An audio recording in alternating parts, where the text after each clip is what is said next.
मेरा नाम वर्षा है। मेरा नाम सुजल है। आज के कार्यक्रम के बारे में थोड़ा सा आप बता दीजिए। आज के कार्यक्रम में हम लोग भगत सिंह, सुखदेव और राजगुरु को याद करेंगे। उनके विचारों को, उनका जो प्रेम का भाव था, जो वो चाहते थे कि हमारा देश कैसा हो, हमारा देश आज़ाद हो, हमारे देश में सभी लोग समान हो, बराबर हो, कोई भेदभाव ना हो, उस विचार को आगे बढ़ाएंगे और उनके बारे में बातचीत करेंगे, उनके किस्से सुनेंगे। आपके क्या विचार है भगत सिंह को लेके? भगत सिंह एक स्वतंत्रता सेनानी थे और हम उनके बारे में बहुत कुछ जानेंगे। हमने उनके बारे में नज़म पढ़ी है जो बहुत से लोगों ने लिखी है, उनमें से बहुत सारे अज्ञात कवि हैं, तो उनसे हमें बहुत कुछ सीखने को मिलेगा और हमें बहुत कुछ नई बातें पता चलेंगी जो हमें नहीं पता थी। आप क्या सीखे अब तक उनके नज़मों को पढ़ के, भगत सिंह को देखकर, सुनकर क्या सीखे? भगत सिंह जी ने उन्हें पढ़ने की बहुत इच्छा थी, मतलब वो बहुत किताबें पढ़ा करते थे, वो बहुत अच्छा गाना गाया करते थे और उनका देश के प्रति प्रेम बहुत ज़्यादा था। सर, उनको फांसी क्यों दी गई थी, कुछ इसके बारे में जानकारी? उनको फांसी इसलिए दी गई थी क्योंकि वो देश को आज़ाद कराना चाहते थे। मतलब बेसिकली जो मेन चीज़ था कि जो अंग्रेज थे वो नहीं चाहते थे कि ऐसा कुछ हो। जैसे भगत सिंह और उनके बाकी साथी देश को जागरूक कर रहे थे, लोगों को जागरूक कर रहे थे देश को आज़ाद कराने के लिए।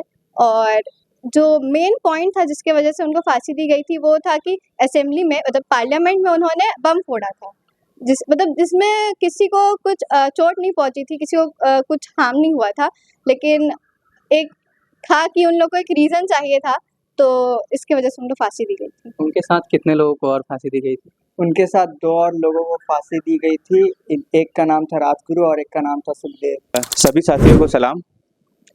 आज हम सब यहाँ किस लिए उपस्थित हुए हैं इसके बारे में सबको जानकारी होगी। आज ही के दिन हमारे भारत के 3 क्रांतिकारी भगत सिंह, राजगुरु और सुखदेव को फांसी दी गई थी। वो आज़ादी के लिए शहीद हो गए थे ना। लेकिन उनके साथ साथ एक और कवि हैं, क्रांतिकारी हैं जो शहीद हो गए थे, जिनको हम पाश के नाम से जानते हैं। तो आज का ये जो पूरा प्रोग्राम है ये इन्हीं चारों क्रांतिकारियों को समर्पित रहेगा और कार्यक्रम को हम सब बच्चों को देखते हुए और सभी को देखते हुए इनकी कहानी को, इनकी शहादत को हम जो है कहानी की तरह जानेंगे, सुनेंगे और कुछ गीत सुनेंगे, कुछ उनके निबंध सुनेंगे, उनके भाषण सुनेंगे और इसको आगे बढ़ाएंगे। ठीक है, तो सबसे पहले एक घटना से स्टार्ट करते हैं। लाहौर से कलकत्ता की तरफ एक ट्रेन जा रही थी, ठीक है ना। लाहौर आज पाकिस्तान में है, उस समय भारत में ही हुआ करती थी, हिंदुस्तान का ही है ना, आज़ादी से पहले। और वहाँ से एक ट्रेन निकली और ट्रेन कहाँ आई? कलकत्ता। कलकत्ता में एक परिवार बैठा था। उस परिवार में एक युवा था जिसका नाम था रंजीत, उसकी पत्नी थी जिसका नाम था सुजाता, उसका एक बेटा था जिसका नाम था सचिन और उसके साथ में उसका एक नौकर था, है ना। ये चारों लाहौर से निकले और कहाँ पहुँचे? कलकत्ता। कलकत्ता पहुँचकर वहाँ उन्होंने एक पत्र लिखा और पत्र में लिखा कि हम बिना पुलिस से पकड़ाए सही सलामत कलकत्ता पहुँच गए हैं। और ये पत्र उन्होंने कहाँ भेजा? वापस लाहौर। तो ये चारों कौन थे?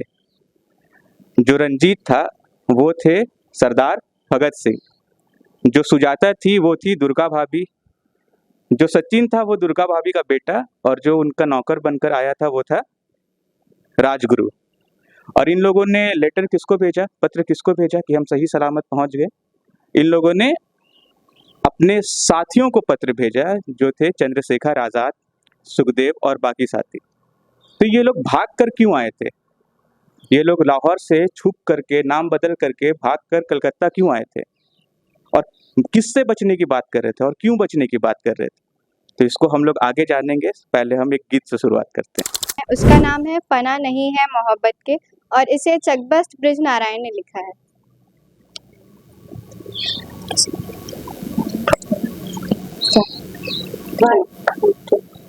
फना नहीं है मोहब्बत के रंगों बू के लिए बहारे आलम पानी रहे रहे न रहे जुनूने हुए वतन का मजा शबाब में है लहू में फिर रवानी रहे रहे न रहे रहेगी आग हवा में ख्याल की बिजली ये मुश्ते खाक है पानी रहे रहे न रहे जो दिल में जख्म लगे हैं वो खुद पुकारेंगे जबा की सैफ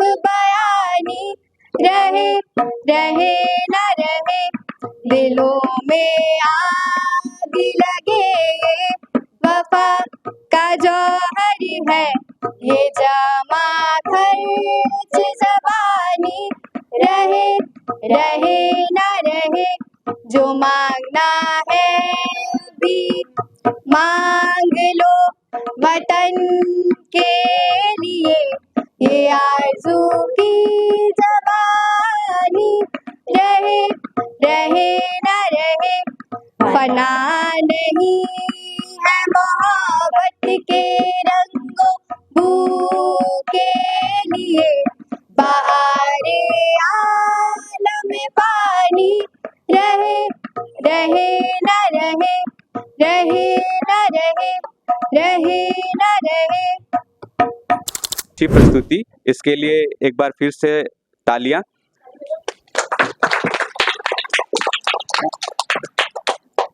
अब हम लोग क्या बात किए थे कि ट्रेन में लोग जा रहे थे, है ना, छुप करके जा रहे थे, नाम बदल करके जा रहे थे। कौन लोग थे वो, है ना, और दुर्गा भाभी थी। तो ये लोग भाग क्यों रहे थे, ये लोगों ने पत्र क्यों लिखा था? तो हुआ ये कि ये सारे जो युवा थे, ये सारे जो क्रांतिकारी थे, वो एक पार्टी का हिस्सा थे, एक दल का हिस्सा थे। उस दल का नाम उस समय क्या था? HSRA, मतलब हिंदुस्तानी सोशलिस्ट रिपब्लिकन आर्मी, है ना। तो ये दल जो था, ये भारत का नॉन कांग्रेसी क्रांतिकारी दल था, है ना। कांग्रेस में हम लोग गरम दल, नरम दल सुनते आए हैं कि कांग्रेस दो तरह के दलों में बटा हुआ था, एक था गरम दल, एक था नरम दल। लेकिन जो कांग्रेस से एसोसिएट नहीं करता था, कांग्रेस से अलग जो क्रांतिकारियों का दल था, उसमें से ये एक दल था। और इसमें कौन कौन प्रमुख नाम थे? भगत सिंह, राजगुरु, सुखदेव, बटुकेश्वर दत्त, वोहरा, चंद्रशेखर आजाद और बाकी, और कई सारे साहित्यकार भी रहे हैं, जिसमें यशपाल हो गए, शिव वर्मा रहे। तो ये सब HSRA के मेंबर थे और ये क्रांतिकारी थे। ये भारत को आज़ाद कराने के लिए, और सिर्फ भारत को अंग्रेज़ों से आज़ाद कराने के लिए नहीं, बल्कि जितनी तरह की रूढ़ियाँ थी, जितने तरह का शोषण था, उन सबसे आज़ाद कराने के लिए लड़ रहे थे, है ना। और क्या क्या रूढ़ियाँ थी उस समय? किसान परेशान थे, है ना। कई सारे पुरानी शोषणकारी रूढ़ियों से, सामाजिक रूढ़ियों से भारत ग्रसित था। तो वो सबसे आज़ादी चाहते थे, सिर्फ अंग्रेज़ों को भगाना नहीं चाहते थे। तो इस क्रम में उन्होंने क्या कर दिया था कि उनको भागना पड़ा था? उन्होंने कुछ साल पहले एक अंग्रेजी अफसर को गोली मार दिया था, है ना। और उसी के कुछ साल बाद संसद में जाकर, संसद जहाँ पे नेता बैठ करके देश के भविष्य की चर्चा करते हैं और वर्तमान की भी, वहां पे जाकर के बम फेंक दिया था, है ना, बाद में। तो ये भाग क्यों रहे थे? क्योंकि इन्होंने अंग्रेजी अफसर पर गोली चलाई थी और वहां से भाग करके ये कलकत्ता पहुंचे थे। तो ये गोली इन्होंने अंग्रेजी अफसर पर चलाई, तो वो अंग्रेजी अफसर थे कौन, है ना, और उस पे गोलियां क्यों इन लोगों ने चलाई? इसको देखने के लिए हम लोग को इन लोगों की हिस्ट्री जाननी पड़ेगी ना। ये लोग कौन थे और ये लोग किस तरह से मिले, एक साथ आए, और इन लोगों ने गोली क्यों चलाई, जिसकी वजह से बाद में इन्हें फांसी हुई। तो सबसे पहले हम लोग आते हैं किस पे? सरदार भगत सिंह पे। ठीक है, लाहौर में जन्मे 1907 में भगत सिंह। 1907 मतलब सोचो आज से 100 साल पहले, है ना। और जिस परिवार में जन्मे वो क्रांतिकारियों का परिवार था। अंग्रेजों के उपनिवेशवादी जो कानून था, जो यहाँ पे आकर के अंग्रेज हम पर गुलामी करवा रहे थे, हम पे राज कर रहे थे, इसके खिलाफ उनका परिवार लड़ते आया था। और इसी वजह से उनके पिताजी, उनके चाचा और उनके परिवार के और भी सदस्य जेल में थे। भगत सिंह इसी परिवार में पैदा हुए, इसी परिवार में जन्म हुए, और ये क्रांतिकारिता उनको अपने परिवार से ही मिली। तो एक बार की बात है, जब उन्होंने, कहा जाता है, लोक श्रुति में ये बातें चलती है कि एक बार की बात है कि जब उनके पिताजी आम का गुठली लेकर के जमीन में बो रहे थे और कह रहे थे कि ये गुठली बोने से एक पेड़ उगेगा और उसमें और आम खिलेंगे। तब एक मासूम भगत सिंह क्या पूछता है? वो पूछता है कि क्या बंदूक को रोपने से बहुत सारे बंदूक उगेंगे जिससे हम अंग्रेजों को भगा सके। खैर उस समय तो हिंसा और अहिंसा के बारे में भगत सिंह नहीं जानते थे, मासूम थे, लेकिन उन्होंने हिंसा को उसके बाद बहुत करीब से देखा। 12 साल की उम्र में 1919 में क्या होता है कि एक जगह सारे भारतवासी जमा होते हैं चर्चा करने के लिए, सभा करने के लिए। कहाँ पे जमा होते हैं? जलियांवाला बाग में ना। जलियांवाला बाग नाम का एक जगह था, बहुत बड़ा मैदान था, उसके अंदर लोग जमा होकर के चर्चा कर रहे थे। तभी अंग्रेजों को पता चलता है और जनरल डायर नाम का एक जनरल होता है, वो क्या कराते हैं, वो अपना सारा सेना लेकर के आते हैं, अंदर घुसते हैं, और उसके अंदर घुसने का एक ही जगह था और निकलने का कोई जगह नहीं था, और उसी रास्ते से वो घुसते हैं और सारे भारतीयों पर गोली चला देते हैं। इतने सारे लोगों को मरता हुआ देख बहुत सारे युवा, बहुत सारे नौजवान जो है आक्रोशित हो जाते हैं ना, कि कैसे हम लोगों को मारा गया, कैसे मतलब जो है हम पे शोषण किया जा रहा है। तो जलियांवाला बाग ने बहुत सारे युवाओं को क्रांति करने के लिए भी प्रेरित किया, उनके अंदर की क्रांति की ज्वाला को और बढ़ाया, है ना। तो उसमें से भगत सिंह भी एक थे। भगत सिंह ये देख रहे थे, और जब भगत सिंह ये देखे तो उनके अंदर और इस चीज को लेकर के क्रांति का आग जो है वो भड़का। लेकिन भगत सिंह सिर्फ बिना सोचे समझे क्रांति करने वाले लोगों में नहीं थे। वो पढ़ते थे, लिखते थे, उन्होंने कई सारी किताबें पढ़ी थी, उन्होंने दूसरे देशों में जहाँ क्रांति हुई थी, कहाँ क्रांति हुई थी? रूस में, है ना, फ्रांस में जो गृह युद्ध हुआ था, और इस तरह की उन्होंने कई सारी किताबों को पढ़ा भी था, और उससे सबक लेकर के भारत में कैसे हम क्रांति कर सकते थे, इस पे मतलब जो है उन्होंने सोचा। और इसके साथ ही उन्होंने एक और नॉन कांग्रेसी दल को मतलब उसमें जुड़ गए, उसका नाम था कृति किसान सभा। राहुल संकृत्यायन, सहजानंद सरस्वती और ऐसे कई लोग उस किसान सभा का हिस्सा थे, है ना, जो सिर्फ अंग्रेजों को भगाना नहीं चाहते थे, है ना। वो पूरी तरह से आर्थिक परिवर्तन की, जमींदार लोग जो शोषण कर रहा है गरीब किसानों पे, इस तरह से संपूर्ण परिवर्तन चाहते थे। भगत सिंह उसका हिस्सा बन गए। फिर वो एक पत्रिका भी निकालती थी वो सभा, उसका नाम था कृति पत्रिका। तो उसके भी मतलब जो है संपादन में अपना हिस्सा निभाने लगे, है ना। वहाँ पे वो लेख लिखने लगे, कई सारे लेख लिखे।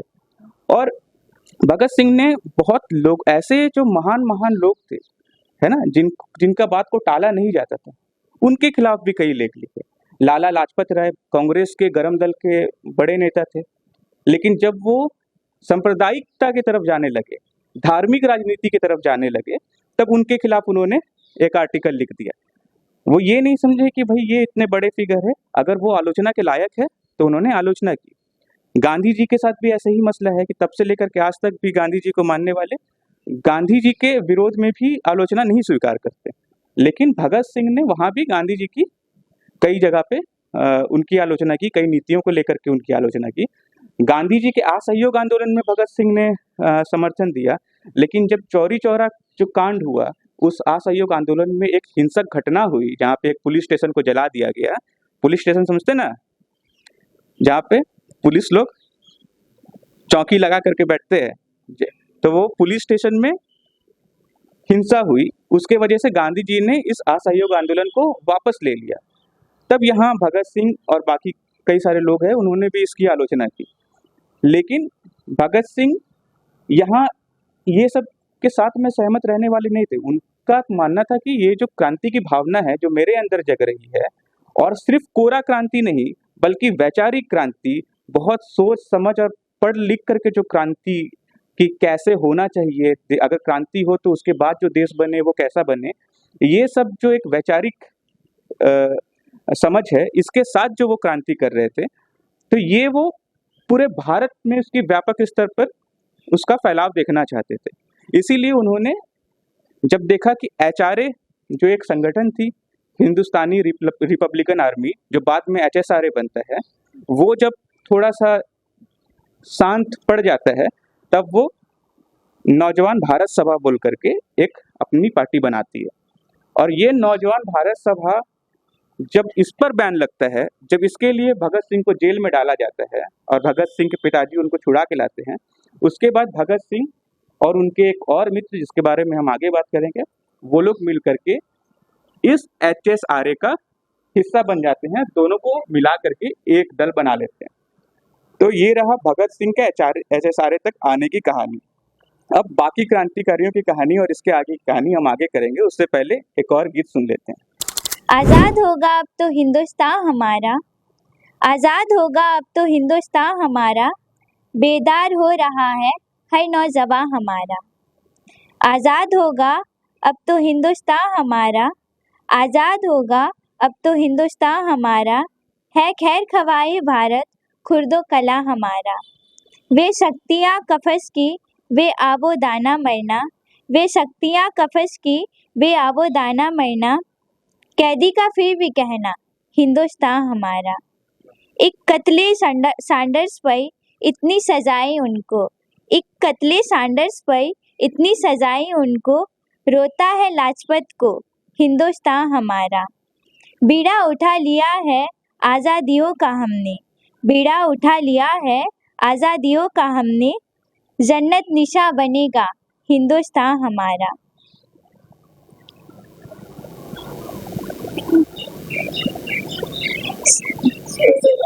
सोजे सुखन से अपने मजनू हमें बना दे, सोजे सुखन से अपने मजनू हमें बना दे, बच्चों की हो जवा पर हिंदुस्तान हमारा।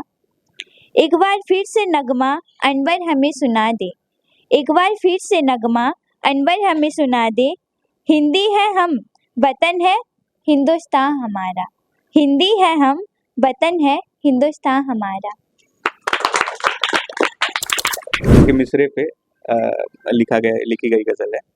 और अभी हम लोग ये जो भी गज़ल सुन रहे हैं, जैसा दीदी ने बताया है कि ये उसी दौर की गज़लें हैं जिस दौर पे भगत सिंह सक्रिय थे। और भगत सिंह ने भी कई सारी गज़लों को अपने पत्रों में जो है उद्धृत किया है, कोट किया है। और अभी हमने देखा, क्या देखा कि दीदी ने बताया अभी कि वो लाला लाजपत राय फोटो था। लाला लाजपत राय बहुत बड़े लीडर थे ना, जैसे गांधी जी के पीछे पीछे सैकड़ों लोग चलते थे, वैसे लाला लाजपत राय के पीछे पीछे भी बहुत सैकड़ों लोग थे। जो गरम दल वाले या जो क्रांति की भाव रखने वाले जितने भी युवा क्रांतिकारी थे, वो लाला लाजपत राय को अपना लीडर मानते थे, है ना। शुरुआती दौर में भगत सिंह भी मानते थे, लेकिन लाला लाजपत राय आखिर के समय में जो धर्म के लेकर के बंटवारा होने लगा था, उसमें एक तरफ जाते दिख रहे थे, है ना।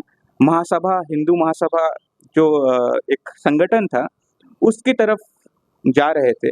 तो यहाँ उनको भटकता हुआ देख, अपने गुरु को भटकता हुआ देख, भगत सिंह ने ये व्यंग्य किया था कि एक तरफ उनका फोटो लगा दिया गया था, दूसरी तरफ में वो कविता लिख दी थी, अ लॉस्ट लीडर, वो नेता जो खो गए, रास्ता भटक गए, है ना।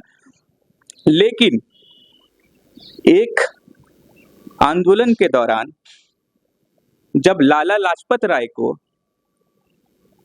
एक आंदोलन के दौरान जब लाला लाजपत राय को लाठी लगती है ना, सुनो, तो एक आंदोलन के दौरान जब लाला लाजपत राय को लाठी लगती है और वो घायल होकर के हॉस्पिटल जाते हैं और हॉस्पिटल में उनकी मृत्यु हो जाती है, तो इससे आक्रोशित होकर के HSRA के जो मेंबर्स थे, उन्होंने प्लान बनाया कि जिस पुलिस अफसर ने ये लाठी चलवाई है, लाठी चार्ज करवाया है, उसको मारेंगे, ठीक है। और HSRA ये डिसाइड करता है कि उस अफसर को मारेंगे, उसके लिए वो प्लान बनाते हैं। लेकिन यहाँ एक बात और है कि जब हम बहुत बार भगत सिंह कहते हैं तो हम सुखदेव को थोड़ा सा कम आंकते हैं, लेकिन ये जितनी भी प्लानिंग होती थी HSRA के अंदर में, उसका जो मास्टरमाइंड था या जो उस प्लान को बनाने में जो अहम भूमिका जिनकी रहती थी, वो थे सुखदेव। सुखदेव के बारे में भी हम लोग जानेंगे। वो भी बहुत पढ़ने लिखने वाले और विचार वाले आदमी थे। हम अगर भगत सिंह के कई सारे पत्र पढ़ते हैं तो वो उन्होंने सुखदेव के साथ मिल करके लिखा है। कई सारे लेख उन्होंने सुखदेव के साथ में मिल करके लिखा है। तो यहाँ जब वो प्लानिंग करते हैं कि जिस पुलिस अफसर ने लाठीचार्ज करवाया उसको मारेंगे, तो वहाँ पे ये ग्रुप बनता है कि उसमें भगत सिंह होते हैं, उसमें राजगुरु होते हैं, उसमें चंद्रशेखर आज़ाद होते हैं, उसमें एक और साथी होते हैं, मैं नाम भूल रहा हूँ, उसमें सुखदेव होते हैं। लेकिन मारने कौन जाएगा, अटेम्प्ट कौन करेगा, ये जब बात होती है तो सुखदेव बोलते हैं कि हम ही जाएंगे। तो लेकिन चंद्रशेखर आज़ाद और बाकी लोगों ने मिलकर मना कर उसको इनकार कर देता है उससे कि अगर जो मास्टरमाइंड है वही अगर चला जाए तो फिर प्लान में अगर कुछ गड़बड़ी आए तो दिक्कत हो जाएगी। तो इसीलिए सुखदेव रह जाते हैं और ये चारों जाते हैं, जिसमें से राजगुरु और भगत सिंह का काम होता है गोली चलाना। जो चौथे मेंबर रहते हैं, अगर किसी को नाम याद है तो बता दें। भगवती चरण नहीं थे, गोपाल दास या ऐसा कुछ था। तो वो उनका काम रहता है कि पहचान करना कि यही वो अफसर है कि नहीं। और चंद्रशेखर आज़ाद उस पूरे खेमे में उस व्यक्ति की तरह है जिसपे सब लोग भरोसा करते हैं कि कुछ भी हो बाहर से तो ये संभाल लेंगे। तो उनका काम यही रहता है कि अगर कुछ गड़बड़ी हो तो चंद्रशेखर आज़ाद बैकअप के लिए वहाँ पे है। तो वहाँ पे गोली चलाने का भी सब कुछ प्लान हो जाता है और बैकअप भी रहता है, सब कुछ रहता है। लेकिन जो सबसे पहला स्टेप रहता है, पहला कदम रहता है, वही गड़बड़ी हो जाती है। पहला स्टेप क्या रहता है? पहचानना। तो जब गोपाल दास पहचानने की कोशिश करते हैं उसको, तो वो गलती से उस अफसर के बजाय, अभी गजल में किसका नाम आया था? हाँ, सॉन्डर्स है ना। तो सॉन्डर्स को पहचान लेते हैं गलती से कि यही वो है करके, और उस पे गोली चला देते हैं ये लोग, और गोली चला के भाग जाते हैं। और भागने के बाद में पता चलता है कि उन्होंने गलत व्यक्ति पे गोली चला दिया। अब गोली चलाना तो था, सही को चला देता तो हो सकता है सरेंडर भी कर देते, लेकिन गलती से गलत व्यक्ति पे गोली चल गई। इसी वजह से उनको भागना पड़ा। और वही जो फिर हमने सबसे शुरू में कही थी कि ट्रेन में जो भगत सिंह भाग करके जा रहे थे, तो इसी गोली कांड के बाद से भाग करके वो यहाँ से जा रहे थे। लेकिन HSRA है ना, HSRA जो संगठन था, उस संगठन का निर्माण कैसे होता है, उस में कौन कौन लोग होते हैं, वो संगठन बाहर कहाँ कहाँ फैलता है, उसके मेंबर कहाँ कहाँ जाते हैं। सत्यम है साथ में अभी आया है, तो सत्यम इस बारे में बेहतर बताएगा HSRA के बारे में। कब याद में तेरा साथ नहीं, कब हाथ में तेरा हाथ नहीं, कब याद में तेरा साथ नहीं, कब हाथ में तेरा हाथ नहीं। सद शुक्र के अपनी रातों में अब हिज्र की कोई बात नहीं, कब याद में तेरा साथ नहीं, कब हाथ में तेरा हाथ नहीं। जिस धज से कोई मकतल में गया, वो शान सलामत रहती है। जिस धज से कोई मकतल में गया, वो शान सलामत रहती है। ये जान तो आनी जानी है, इस जान की तो कोई बात नहीं, कब याद में तेरा साथ नहीं, कब हाथ में तेरा हाथ नहीं। गरबाजी इश्क की बाजी है, जो चाहो लगा लो डर कैसा। गरबाजी इश्क की बाजी है, जो चाहो लगा दो डर कैसा। गर जीत गए तो क्या कहना, गर जीत गए तो क्या कहना। हारे भी तो बाजी मात नहीं, गर जीत गए तो क्या कहना। हारे भी तो बाजी मात नहीं, कब याद में तेरा साथ नहीं, कब हाथ में तेरा हाथ नहीं। शुक्रिया। बहुत शुक्रिया रमन। अब इससे पहले क्योंकि HSRA से आगे बढ़ने से पहले हम चाहते थे कि HSRA पे बात हो जाए, इसीलिए लेकिन HSRA के एक और मतलब महत्वपूर्ण सदस्य जिस पर हमने अभी बात भी की थी, सुखदेव, उनके बारे में हम लोग बात करते हैं। सुखदेव के बारे में शिव वर्मा बताते हैं कि वो जब पहली बार HSRA से जुड़ने गए थे तो उन्हें पता चला कि एक और कॉमरेड है HSRA में जिनका नाम है देहाती, और उनको लगा था कि देहाती होगा कोई देहाती, बिना पढ़ा लिखा, अनपढ़, नहीं जानता होगा, बस क्रांति की जोश लेकर के आ गया होगा। लेकिन जब वो मिले पहली बार सुखदेव से तो उन्हें महसूस हुआ कि HSRA में उनके जितना पढ़ने वाला शायद नहीं है कोई। वो बहुत पढ़ते थे, बहुत लिखते थे, और उनका भगत सिंह के साथ में बहुत घनिष्ठ मित्रता थी। और जैसा शशि जी कहते हैं कि सबसे मजबूत रिश्ता होता है नज़रियात का रिश्ता, कैफी आज़मी को कोट करते हुए, तो वही कि उनकी दोस्ती वैसे व्यक्तिगत रूप से तो शिव वर्मा के साथ में अधिक थी, लेकिन वैचारिक दोस्ती, वैचारिक पटल पर भगत सिंह उनके घनिष्ठ मित्र थे। सब कुछ वो लोग बैठ करके ही लिखते थे। लेकिन भगत सिंह ने बहुत कुछ लिखा, अपनी जेल यात्रा के दौरान भी बहुत कुछ लिखा, और पहले भी बहुत कुछ लिखा, पत्र पत्रिकाओं में लिखते आए थे। सुखदेव पढ़ते थे, एग्जीक्यूट करते थे, लेकिन लिखने में उनको बहुत रुचि नहीं थी। अपनी विचार को कलमबद्ध करने में वो बहुत मतलब अच्छे नहीं थे और नहीं करते थे। यही कारण है कि उनके बारे में हम लोगों को बहुत कम उनका विचार मालूम पड़ता है, उनके बारे में जानकारी कम मिलती है।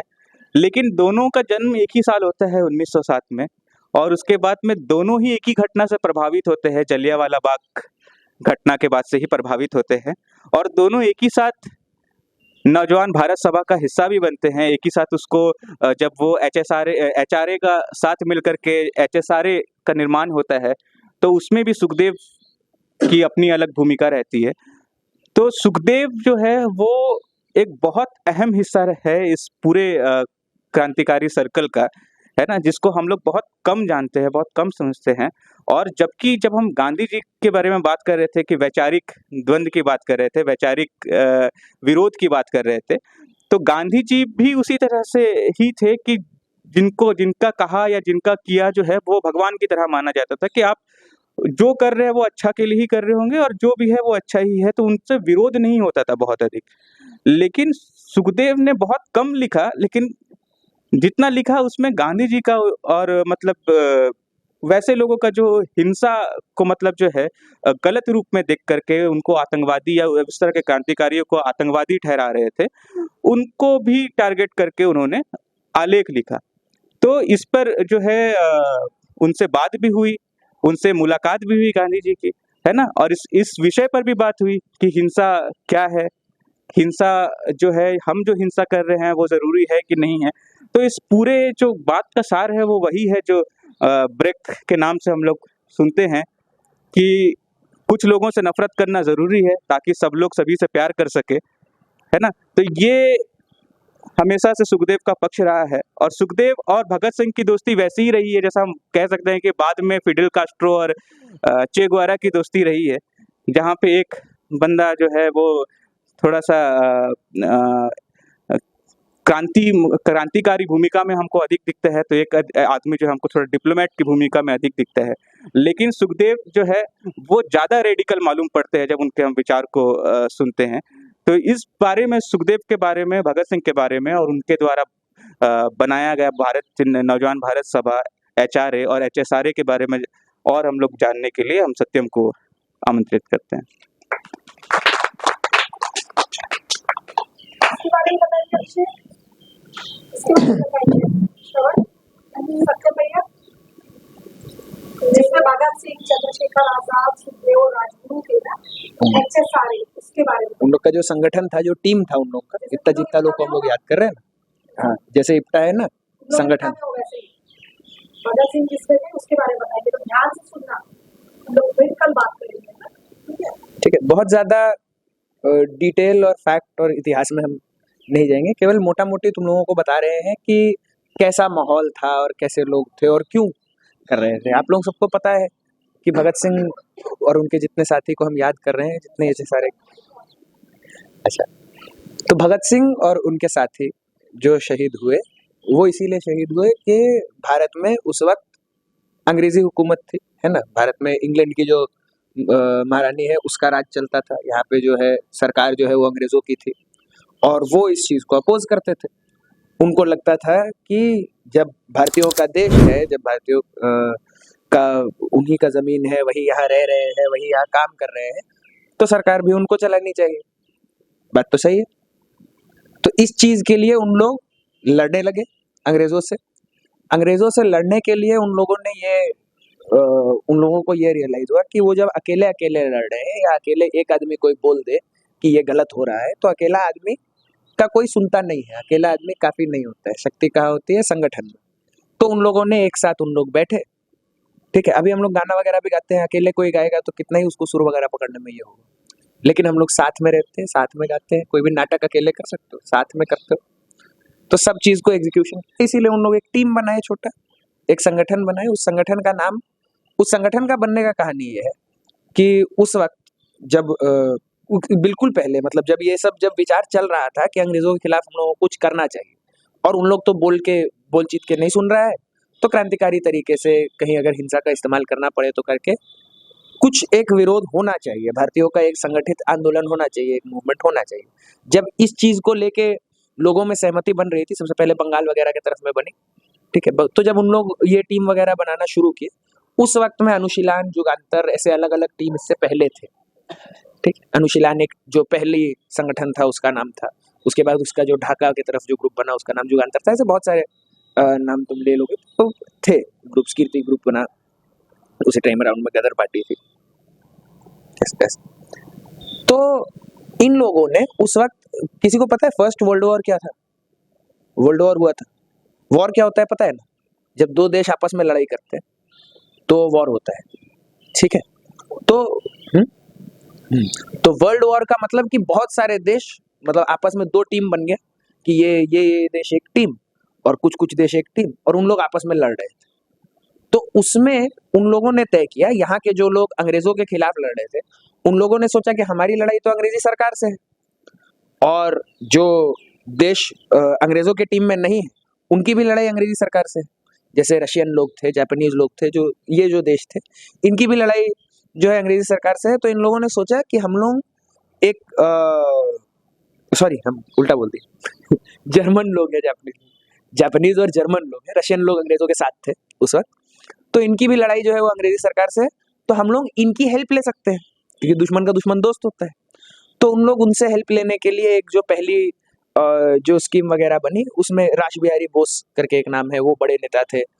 और लेकिन ये प्लान वर्ल्ड वॉर 1 के समय सक्सेसफुल नहीं हो पाया। उन लोग बहुत ज़्यादा इसको आंदोलन नहीं खड़ा कर पाए और अंग्रेज जो है अंततः जीत गए। अंग्रेज जिस टीम में थे वही टीम जीती, जर्मनी जापान वाली जो टीम थी वो वर्ल्ड वॉर 1 भी हार गई। तो उसको हारने के बाद क्या हुआ कि एक व्यक्ति थे सचिंद्र नाथ सान्याल, उनका नाम था। सचिंद्रनाथ सान्याल को अब अंग्रेज को जब पता चल गया कि ये व्यक्ति हमको भगाने की कोशिश कर रहा है तो उसको थोड़े सम्मानित करेगा, उसको तो दुश्मन है। तो उसको उन लोग भेज दिए जेल। उस जमाने में एक जेल होता था, जो इंडिया का मैप देखते हैं ना, मैप के नीचे की तरफ भी पानी होता है, वहां पे देखना 2 छोटा छोटा डॉट होता है, वो आइलैंड होता है, ठीक है। अंडमान निकोबार करके 2 छोटा छोटा द्वीप है, वहां पे एक जेल होता था, सेलुलर जेल, काला पानी बोलते थे उसको, क्योंकि वहां पे रात को अगर तुम निकल के बाहर देखो तो तुमको दूर दूर तक खाली पानी ही दिखेगा। तो काला पानी जेल में उनको सचिंद्रनाथ सान्याल को, रासबिहारी बोस चले गए जापान, तो जापान चले गए तो जानते थे कि वापस आएंगे तो अरेस्ट हो जाएंगे, तो जापान में ही रह गए।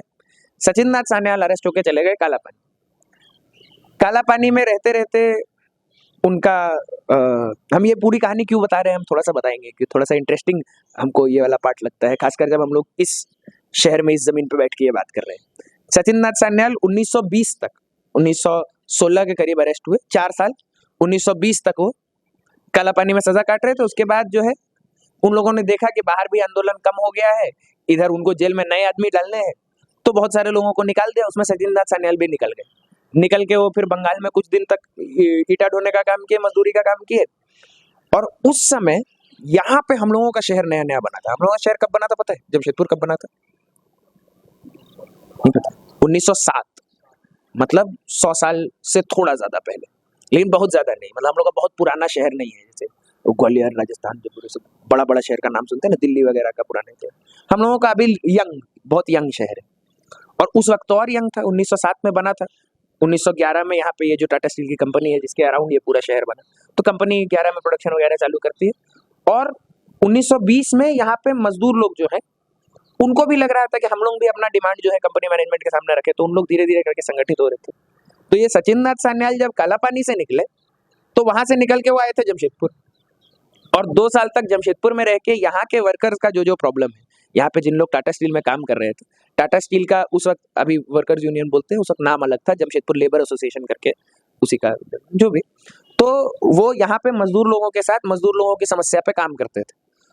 और यहीं पे रहते रहते उन्होंने बैठकर एक संगठन के बारे में सोचा कि नहीं ठीक है, हम लोग का पहला टीम विफल हुआ, लेकिन जब तक हम लोग अंग्रेजों से नहीं लड़ लेते तब तक प्रयास करते रहना है, और अपना जो पुराना प्रयास में जो गलती हुआ उससे सीखना है। उनको लगा कि पहली बार जो प्रयास किया गया था वो बहुत ज्यादा अच्छा टीम नहीं बन पाया था, टीम का कोई अपना गाइडिंग डॉक्यूमेंट जो है वो ये नहीं था, विचारधारा नहीं थी, ठीक है, वैचारिक रूप से बहुत ज्यादा ये नहीं था। वैचारधारा क्यों जरूरी है कि अगर मान लो गलती से अंग्रेजों से जीत जाते, अगर मान लो आंदोलन इतना मजबूत होता कि अंग्रेजों से जीत जाते, तो विचारधारा जरूरी, सोच तो जरूरी है ना कि हम अंग्रेजों को अगर हटा देंगे तो लाएंगे क्या। हम कह रहे हैं कि हमको अंग्रेजों की व्यवस्था नहीं पसंद है, हम अंग्रेजों की व्यवस्था को चेंज करना चाहते हैं, हटाना चाहते हैं, हम चाहते हैं कि हमारे लोग आए, लेकिन हमारे लोग आए तो व्यवस्था कैसी होगी, ये व्यवस्था नहीं पसंद है तो उसका विकल्प भी सोचना है। ये सारी चीजों को वेल डिफाइंड रखना चाहिए। ये सब चीजों यहाँ पे यही जमशेदपुर में बैठ के वो लिखे, साक्षी में उनका ऑफिस हुआ करता था, और उस सब को लिखने के बाद वो यहाँ से चले गए। 2 साल बाद यहाँ से यूनियन, 2 साल में यहाँ पे मजदूर आंदोलन को भी बहुत मजबूत किए। 2 साल में 2 बड़ी हड़ताल, 1920 की हड़ताल, 1922 की हड़ताल, दोनों के बाद प्रमुख भूमिका निभाई। यहाँ का यूनियन को थोड़ा फाइनेंशियल मजबूती दे दिए, उसका एक ढांचा बना दिए, उसको बोले कि अब चलो तुम लोग यूनियन चलाओ, और 22 में यहाँ से रेजिग्नेशन देके वो चले गए इलाहाबाद। वहां पे फिर चंद्रशेखर आजाद, जिनका वो नाम ले रहे हैं, चंद्रशेखर आजाद तब बहुत बच्चे थे, ठीक है, 16 साल के थे, तुम लोग के लिए तो थोड़ा बड़ा होगा उम्र लेकिन इन जनरल बच्चे थे ठीक है। सुजल कितना साल का?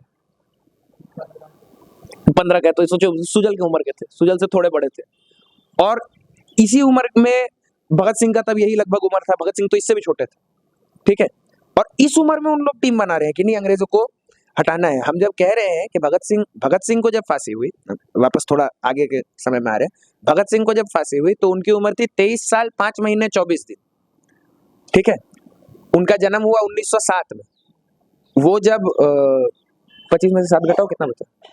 25 में से 7 घटाओ, 18, यही 18 की उम्र में वो बम फेंकने के लिए जा रहे हैं, ये सॉन्डर्स का असैसिनेशन के ये कर रहे हैं। उससे पहले जब वो संगठन से जोड़ रहे हैं, जब वो ये सब चीजों के बारे में सोच रहे हैं, तो 16-17 साल के एक लड़के, ठीक है, सुजल की उम्र से बहुत ज्यादा बड़ा नहीं।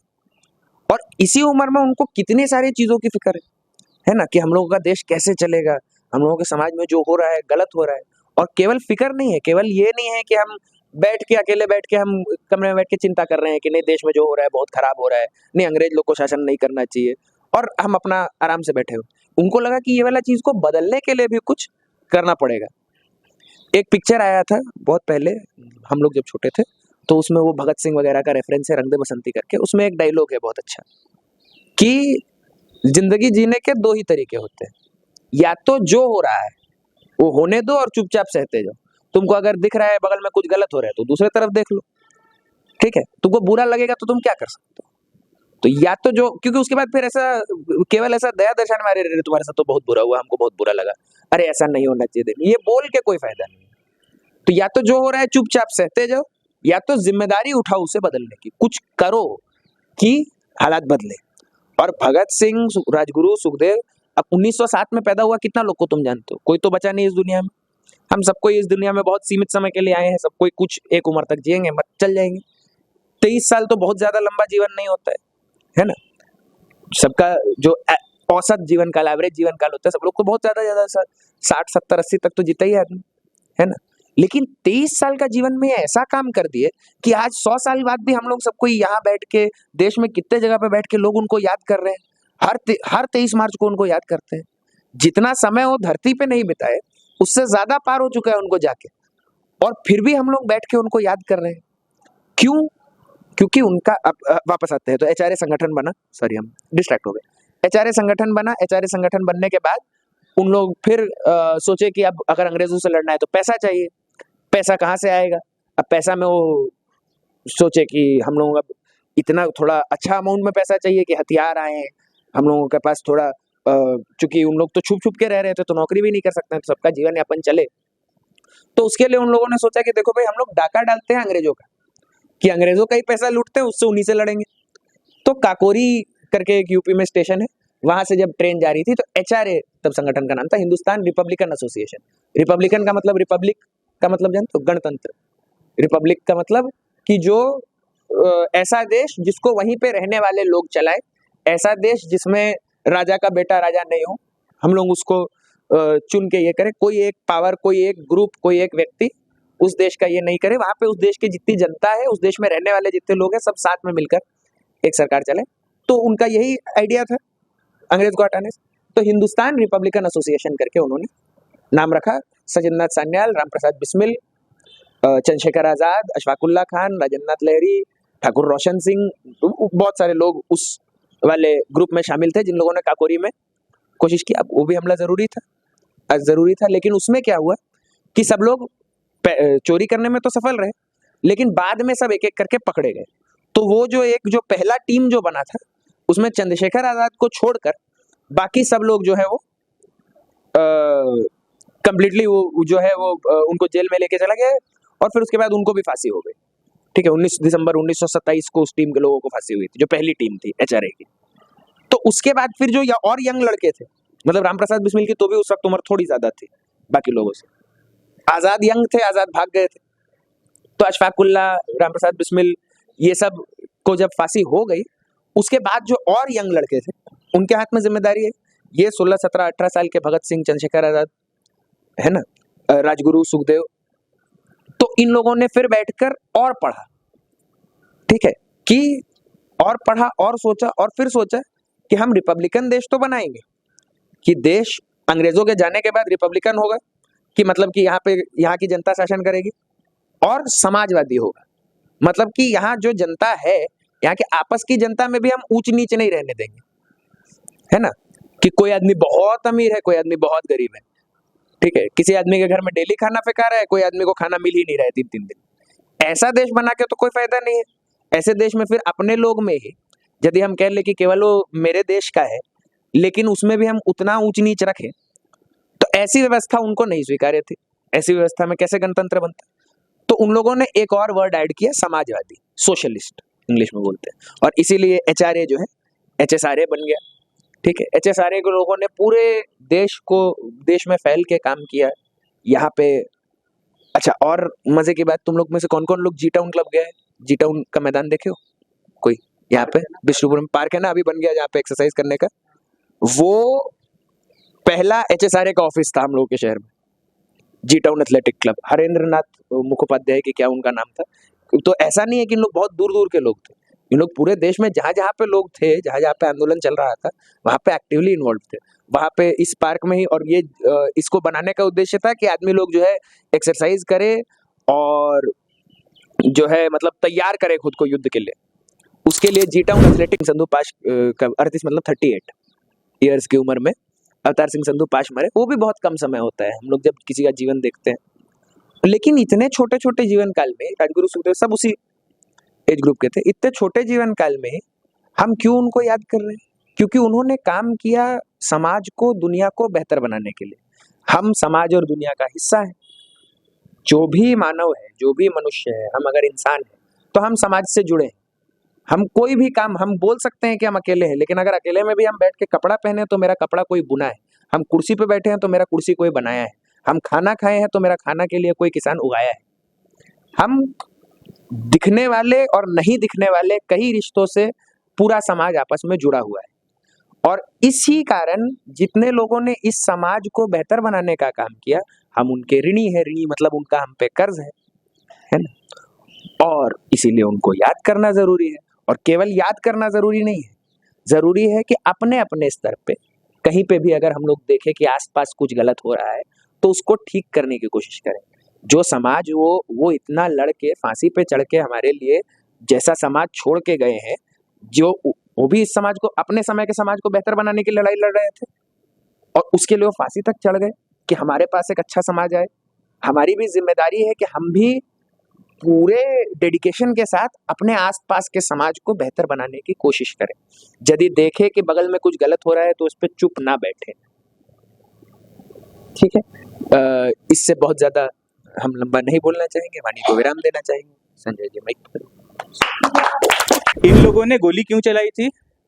क्योंकि अंग्रेजों ने एक शांतिपूर्ण आंदोलन पे लाठी चलवाया था, है ना। साइमन कमीशन को भगाने के लिए ये लोग आंदोलन किए थे, है ना। तो उस पे इन लोगों ने लाठी चलवा दिया था, जिसपे भारत के एक बहुत बड़े नेता लाला लाजपत राय की मृत्यु हो गई थी। और इसके गुस्से में उन लोगों ने एक संकेत देने के लिए कि ये नहीं चलेगा, हम और मतलब दूसरी गाल पे थप्पड़ नहीं खाएंगे, ये करने के लिए उन लोगों ने क्या किया कि जिस अफसर ने अंग्रेजी अफसर ने लाठीचार्ज करने का ऑर्डर दिया था, उसको मारने का प्लान बनाया। गलती से क्या हो गया, सॉन्डर्स को मार दिया, है ना। और गलती से सॉन्डर्स को मार दिया तो पता तो चल गया कि गलती हो गई हमसे। तो अब पुलिस तो धरपकड़ करेगी। तो भगत सिंह दुर्गा भाभी के साथ में, राजगुरु के साथ में अपना नाम बदल करके, भेष बदल करके भाग गए कलकत्ता। अब भाग तो गए थे, इतना आसानी से तो भाग गए रूप बदल करके, पकड़ने तो पाया नहीं पुलिस। तो और कुछ साल रह जाता, पुलिस कैसे पकड़ लेते क्या? तो फिर उनको फांसी क्यों हो गई कुछ ही साल के अंदर में? तो फिर हुआ ये कि अंग्रेजों ने और 2 बिल लेकर के आए, है ना, और 2 नियम लेकर के आए। उसको इतना ही समझ लो कि एक जो नियम था वो मजदूरों के खिलाफ में था यहाँ के, और दूसरा नियम जो था वो जैसे हम जैसे लोग हैं जो इन सब चीजों के बारे में बोलते हैं, है ना, समाजवादी विचार रखने वाले लोग, तो उसको दबाने के लिए था। ठीक है, तो ये 2 नियम था। अब जो सोचने विचारने वाले लोग हैं वो लोग तो समझ गए थे कि भाई ये अगर नियम लागू हो गया तो फिर बहुत, जैसा यूएपीए टाइप का समझते हैं ना, यूएपीए आज भारत में कानून है ना, कि किसी को भी मतलब जो है कोई बहुत बोल रहा है, उसको अंदर करना है तो यूएपीए लगा दो कि आप आतंकवादी है, आप देश के लिए खतरा है, अंदर कर दो। तो वैसे ही एक कानून लेकर के आए थे ये लोग, और ये लोग समझ गए थे भगत सिंह लोग कि ये कानून अगर लगा तो हम लोग का आवाज उठाना भी मुश्किल हो जाएगा। तब भगत सिंह ने वापस आने का प्लान किया। कैसे वापस आए? तो इन लोगों ने एक प्लान किया कि ये लोग बाहर में तो ऐसा दिखा रहे हैं कि हम लोग का राज बहुत अच्छा चल रहा है, भारतीय लोग हम लोग से बहुत खुश है, हम लोग तो इन लोगों को कितना सभ्य बना रहे हैं, पैंट पहनना सिखा दिए हैं, ट्रेन लगवा दिए हैं, प्रेस चल रहा है, ये लोग पढ़ लिख रहे हैं, सब कुछ हो रहा है, स्कूल कॉलेज खोल दिए हैं। बाहर की दुनिया में ये लोग क्या दिखा रहे थे कि भारतीय लोग तो हम लोग के राज से बहुत खुश है, भाई बहुत अच्छा है। तो बाहर में ये संकेत जाए कि हम सहमत नहीं है तो आप लोगों से, तो ये कैसे जाएगा जब यहाँ से कुछ एक्टिविटी ऐसा हो जो बाहर पता चले। दूसरी बात है कि जिस संसद में ये कानून बना था और उस वहां पे उस संसद में वो कानून कहाँ पे पास होता है, कानून कोई नया बनता है तो संसद से ना, तो उसी संसद से वो कानून पास होनी थी। तो इन लोगों ने प्लानिंग बनाया। अब यहाँ पे आते हैं वो जो उससे पहले वाले में नहीं थे, तीसरे, है ना, कौन आए उसमें, बटुकेश्वर दत्त, है ना, बटुकेश्वर दत्त इसमें नहीं थे उस वाले में, लेकिन बॉम्ब फेंकने वाले में बटुकेश्वर दत्त भी आए। अब बटुकेश्वर दत्त कैसे आए कि बॉम्ब बनाने का जो काम था वो जिसके जिम्मेदारी पे आया उसमें से एक थे हमारे बटुकेश्वर दत्त। बॉम्ब बनाया, बॉम्ब ऐसे भी बनाया जा सकता था कि फेंके तो पूरा संसद उड़ जाए, है ना, और बॉम्ब ऐसे भी फेंका जा सकता था कि फेंके तो कई संसद मर भी जाए सही में, लेकिन उन्होंने बॉम्ब ऐसा बनाया जिससे धमाका हो, जिससे आवाज आए। और ये लोग कहाँ गए, आप लोग देखे होंगे कि संसद के ऊपर में बैठने का जगह होता है जहाँ पे आम आदमी आ करके बैठ सकता है, नीचे में सब नेता लोग बैठे रहते हैं, ऊपर में एक गैलरी होता है जहाँ पे आम आदमी आ करके बैठ सकता है, सुन सकता है। ये लोग आ करके वहां पे बैठ गए। बैठने के बाद में अचानक से ये लोग इनकलाब जिंदाबाद का नारा लगाते हैं। अभी इनका एक लेख भी है कि इनकलाब जिंदाबाद क्यों, तो वो इनकलाब जिंदाबाद का नारा लगाते हैं और बॉम्ब जो है खाली जगह देख करके, जहाँ पे कोई लोग बैठा नहीं है, जहाँ पे फेंकने से किसी को नुकसान नहीं पहुंचेगा, वहां पे बॉम्ब फेंकते हैं। और बॉम्ब फेंकते साथ ही वो अपना जो एक पर्चा है वो फेंक देते हैं, है ना। और उसमें क्या लिखा होता है, उसमें बहुत सारे डिमांड लिखे होते हैं, लेकिन उसमें एक चीज खास कर लिखा होता है कि बहरों को सुनाने के लिए तेज आवाज जरूरी है। तो ये बॉम्ब और कुछ नहीं होता है, आवाज होती है जिससे ये पहुंचे कि हम लोग सहमत नहीं है आपके, या हम लोग खुश नहीं है आपके राज्य से, ठीक है, आप लोग निकलिए यहाँ से। लेकिन जब बॉम्ब फेंकता है तो वहां तो सब धुआं धुआं हो जाता है। और जैसे ये लोग बच के आए हैं, जैसे सॉन्डर्स को मार के भागे, वैसे तो ये लोग वहां से भी भाग सकते थे, लेकिन ये लोग नहीं भागते और क्या करते हैं, इनकलाब जिंदाबाद बोल बोल करके अपने आप को पुलिस के हवाले कर देते हैं, ठीक है। अब पुलिस इनको पकड़ करके ले जाती है, सब पे कार्रवाई होती है। जो लोग बॉम्ब फेंकने में और प्लानिंग प्लॉटिंग में थे सबको उम्र कैद होता है ना। लेकिन उसमें से 3 लोग जो, और ये केस का नाम भगत सिंह के नाम पे नहीं रहता है, ये जो केस था वो स्टेट वैसे सुखदेव एंड अदर्स करके था, सुखदेव के नाम पे केस होता है। सुखदेव जो थे वो मास्टरमाइंड उनको बताया जाता है, भगत सिंह को उसका राइट हैंड बताया जाता है, और उनके साथ में राजगुरु को शामिल कर लिया जाता है, और इन तीनों को फांसी सुना दिया जाता है कि इन तीनों को फांसी देना है। और डेट कब का दिया जाता है, किस दिन उनको फांसी, 24 मार्च को, 24 मार्च को फांसी दिया जाता है। लेकिन जैसे ही इनकी फांसी की बात होती है पूरे देश में हड़कंप मच जाता है ना, पूरे देश में जो है आंदोलन तेज हो जाता है। प्लानिंग ऐसा सुनने में आता है कि जिस दिन इनको फांसी होगी उस दिन सारे लोग आकर के जेल को घेरेंगे। अंग्रेज डर जाते हैं और डर करके क्या करते हैं, इनकी फांसी की जो डेट है उसको एक दिन पहले करके आज के दिन 23 तारीख को इनको फांसी दे देते हैं। अब जिस दिन इनको फांसी देते हैं उसके एक दिन पहले वो एक पत्र लिखते हैं, और वो पत्र किसको लिखते हैं, अपने परिवार को नहीं लिखते हैं, अपने दोस्तों को नहीं लिखते हैं, बल्कि उन सभी युवाओं को लिखते हैं, जो उस समय जिंदा थे, जो आने वाले युवा है और जो आज भी युवा है, उन सब युवाओं के लिए वो पत्र लिखते हैं। उसमें लिखते हैं कि जीने की ख्वाहिश हमको भी है, हम भी चाहते हैं कि हम जिए, मेरी भी बहुत सारी इच्छाएं हैं, है ना, लेकिन इस वक्त हमको जो है, मेरा नाम जो है वो क्रांति का प्रतीक बन चुका है। जो भी लोग क्रांति की बात करते हैं उनके आंख में मेरा चेहरा आता है, और जीते जी ही हम उस मकाम पे पहुंच गए हैं, और मेरे मरने के बाद हम उस मकाम पे पहुंच जाएंगे जहां शायद मेरे जीते जी हम उससे आगे नहीं बढ़ पाए।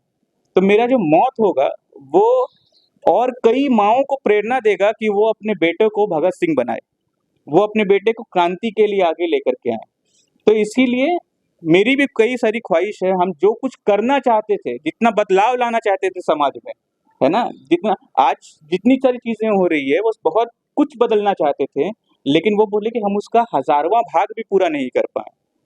लेकिन उसके बाद भी जो कुछ कर गए उसके साथ में हम हंसते हंसते फांसी को चढ़ने को तैयार है। और वो लोग जब फांसी पर चढ़ने के लिए जाते हैं तो वो लोग एक डिमांड करते हैं, और जब वो चढ़ने जाते हैं तो आखिरी में वो लेनिन की किताब पढ़ रहे होते हैं और कुछ पन्ना बाकी रहता है, तो उनको बोलता है कि चलो बहुत सारे प्रोसीड्यूर्स होते हैं कि मतलब जाने से पहले, तो इनको ले जाने के लिए आते हैं, तो ये मना करते, बोलते कि भाई थोड़ा देर रुक जाओ, एक क्रांतिकारी दूसरे क्रांतिकारी को पढ़ रहे हैं तो उसको ख़त्म करके ही जाएंगे। वो ख़त्म करते हैं लेनिन की किताब को और उसके बाद ये तीनों जाते हैं गाना गाते हुए, मस्ती करते हुए जाते हैं, और मस्ती करते करते ही ये लोग बोलते हैं कि हमारी आखिरी ख्वाहिश यही है कि भाई ना ना तो हमारा हाथ बांधो ना हमारा मुंह ढको, हम लोग कोई गुनाह करके नहीं जा रहे हैं, है ना, कि हम मेरा मुंह ढक करके तुम हमको मारो या मेरा हाथ बांध करके, हम तो देश के लिए शहीद हो रहे हैं, तो हम मेरा आखिरी ख्वाहिश यही है हम लोगों की कि हम लोगों का मुंह भी नहीं ढको। ये फांसी में तुम लोग देखा होगा ना, ऐसा मुंह में काला कपड़ा डाल देता है ना, और हाथ पीछे बांध देते हैं ना, और ऐसे ही फांसी लगा देते हैं। तो वो किसको लगाता है? जो लोग बदमाश रहते हैं, बदमाशी करते हैं, गुनाह करते हैं, उन लोगों का चेहरा ढक देता है ना, और हाथ बांध देता है कि भागे नहीं करके। लेकिन यहाँ पे ये लोग क्या बोलते हैं कि हम तो गुनहगार नहीं है, तो इसीलिए मेरा चेहरा भी नहीं ढाको, मेरा हाथ भी नहीं बांधो, हम लोग को ऐसे ही फांसी दो। लेकिन क्योंकि कानून जो रहता है, नियम जो रहता है, वो ऐसा रहता है कि मुंह ढाकना जरूरी रहता है, इसीलिए उनका हाथ तो खोल दिया जाता है, लेकिन उनका मुंह में कपड़ा डाल करके उनको फांसी दे दिया जाता है ना। लेकिन फिर यही फांसी जो है, इनकी फांसी जो है, इनकी फांसी आने वाले समय में और कई क्रांतिकारियों को प्रेरित करती है कि अब बहुत हो गया, अब हम लोग को इसी तरह से आगे आना पड़ेगा, देश के लिए लड़ना पड़ेगा। और जो भगत सिंह जिस वजह से फांसी चढ़े थे, वो उनका एक तरह से सफल होते हुए दिखता है। तो ये उनके फांसी तक की बात थी। हम लोग और बाकी लोगों के बारे में भी थोड़ा बात करेंगे, पास के बारे में बात करेंगे, लेकिन जो अभी गजल पेश करने जा रही हूँ उसे 1929 में लिखा गया था। इसे 1929 में लिखा गया था और इसके जो रचनाकार है उसका हमें पता नहीं है, तो शुरू करते हैं। डरे ना कुछ भी जहाँ की चला चली से, डरे ना कुछ भी जहाँ की चला चली से हम, डरे ना कुछ भी जहाँ की चला चली से हम, गिरा के भागे ना बम भी असेंबली से हम, उड़ाए फिरता था हमको ख्याले मुस्तकबिल, उड़ाए फिरता था हमको ख्याले मुस्तकबिल कि बैठ सकते न थे दिल की बेकली से हम इनकलाब की कुर्बान गाह पे चढ़ते हैं, हम इनकलाब की कुर्बान गाह पे चढ़ते हैं कि प्यार करते हैं ऐसे महाबली से हम, जो जी में आए तेरे शौक से सुनाए जा, जो जी में आए तेरे शौक से सुनाए जा कि तैश खाते नहीं है कटी जली से हम, ना हो तू चीब जबी त्योरियों पे डाल ना बल, ना हो तू चीब जबी त्योरियों पर डाल ना बल, चले चले ओ सितमगर तेरी गली से हम, चले चले ओ सितमगर तेरी गली से हम। धन्यवाद। ये गीत किसने लिखा है पता नहीं। गजल है। हाँ गीत है, गीत है। हाँ सॉरी। मेरा नाम नम्रता है। भगत सिंह। मोक 23 मार्च थी, था 31 का साल, मोक 23 मार्च थी, था 31 का साल, मिले इन्हें फांसी सुजन, किया गया बदहाल। ठीक शाम का 7 बजा, फंदा था भगत सिंह के डाला, था ठीक शाम का 7 बजा, फंदा था भगत सिंह के डाला, और झूला फांसी का झूला, सरदार भगत सिंह मतवाला।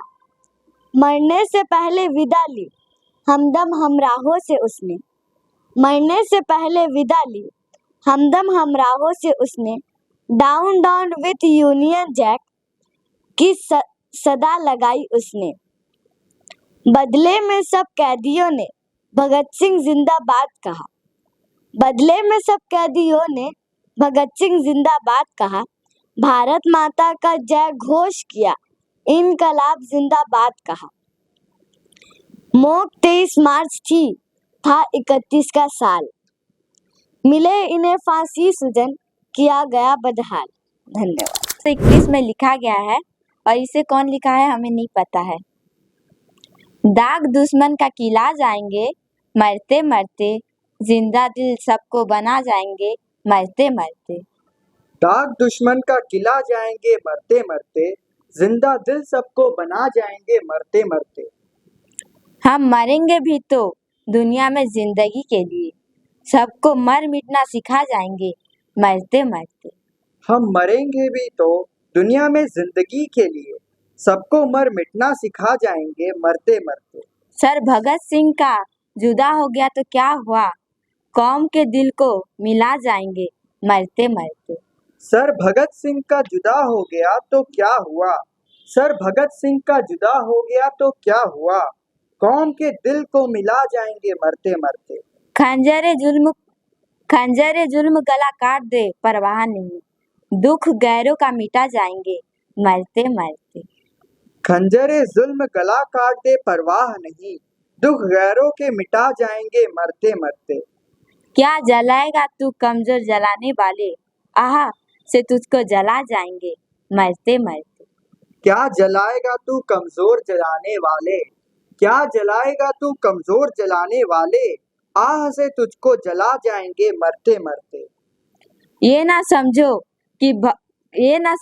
कि भगत फांसी पे लटकाया गया, सैकड़ों भगत बना जाएंगे मरते मरते। ये ना समझो कि भगत फांसी पे लटकाया गया, सैकड़ों भगत बना जाएंगे मरते मरते, सैकड़ों भगत बना जाएंगे मरते मरते। शुक्रिया। खैर हम लोग बहुत ज़्यादा समय हो गया है हमारा, और हम लोग क्रांतिकारी और क्रांति पे बहुत बात किए हैं, लेकिन वही है कि क्रांति है क्या, है ना। इनकलाब जिंदाबाद जो हम लोग बोलते हैं, इसमें जो इनकलाब शब्द है वो इसी का पर्याय शब्द है, क्रांति या इनकलाब।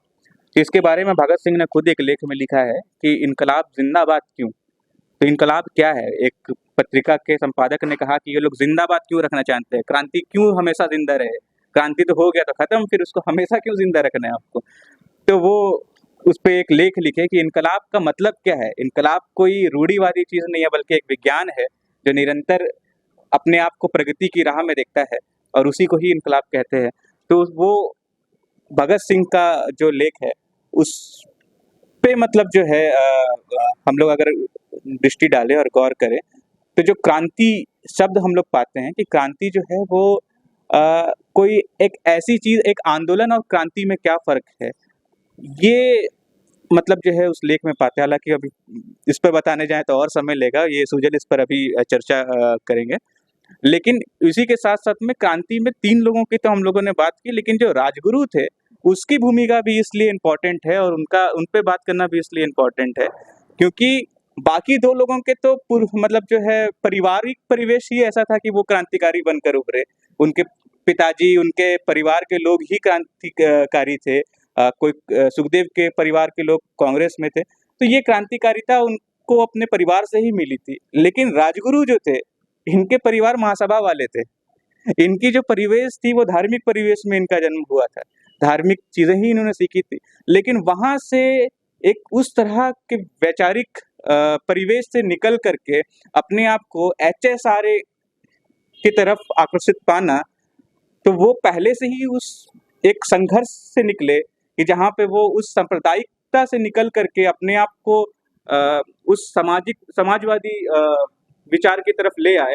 फिर वहाँ से वो HSRA की तरफ आकर्षित होकर के HSRA का मेंबर बने, और फिर भगत सिंह और सुखदेव के साथ में फांसी का जो है वो बेदी जो है वो साझा किया।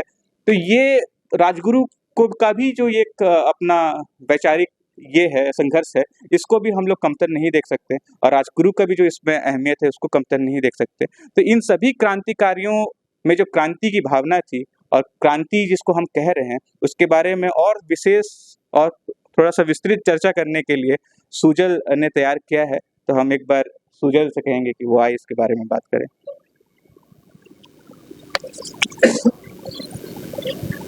सलाम सभी को, मेरा नाम है सुजल, और आज मैं भगत सिंह से अदालत में पूछा गया था कि क्रांति क्या है, तो उसके बारे में मैं बताना चाहूँगा। तो भगत सिंह से अदालत में यह सवाल किया गया था कि क्रांति से उनका क्या अभिप्राय है। इस प्रश्न के उत्तर में उन्होंने कहा कि क्रांति का मतलब केवल खूनी लड़ाइयाँ या व्यक्तिगत बैर निकालना नहीं है, और न बम अथवा पिस्तौल का प्रयोग करना इसका एकमात्र उद्देश्य है। क्रांति से हमारा अभिप्राय केवल उन अन्याय का समूल नष्ट कर देना है जिसकी नींव पर वर्तमान शासन प्रणाली का निर्माण हुआ है।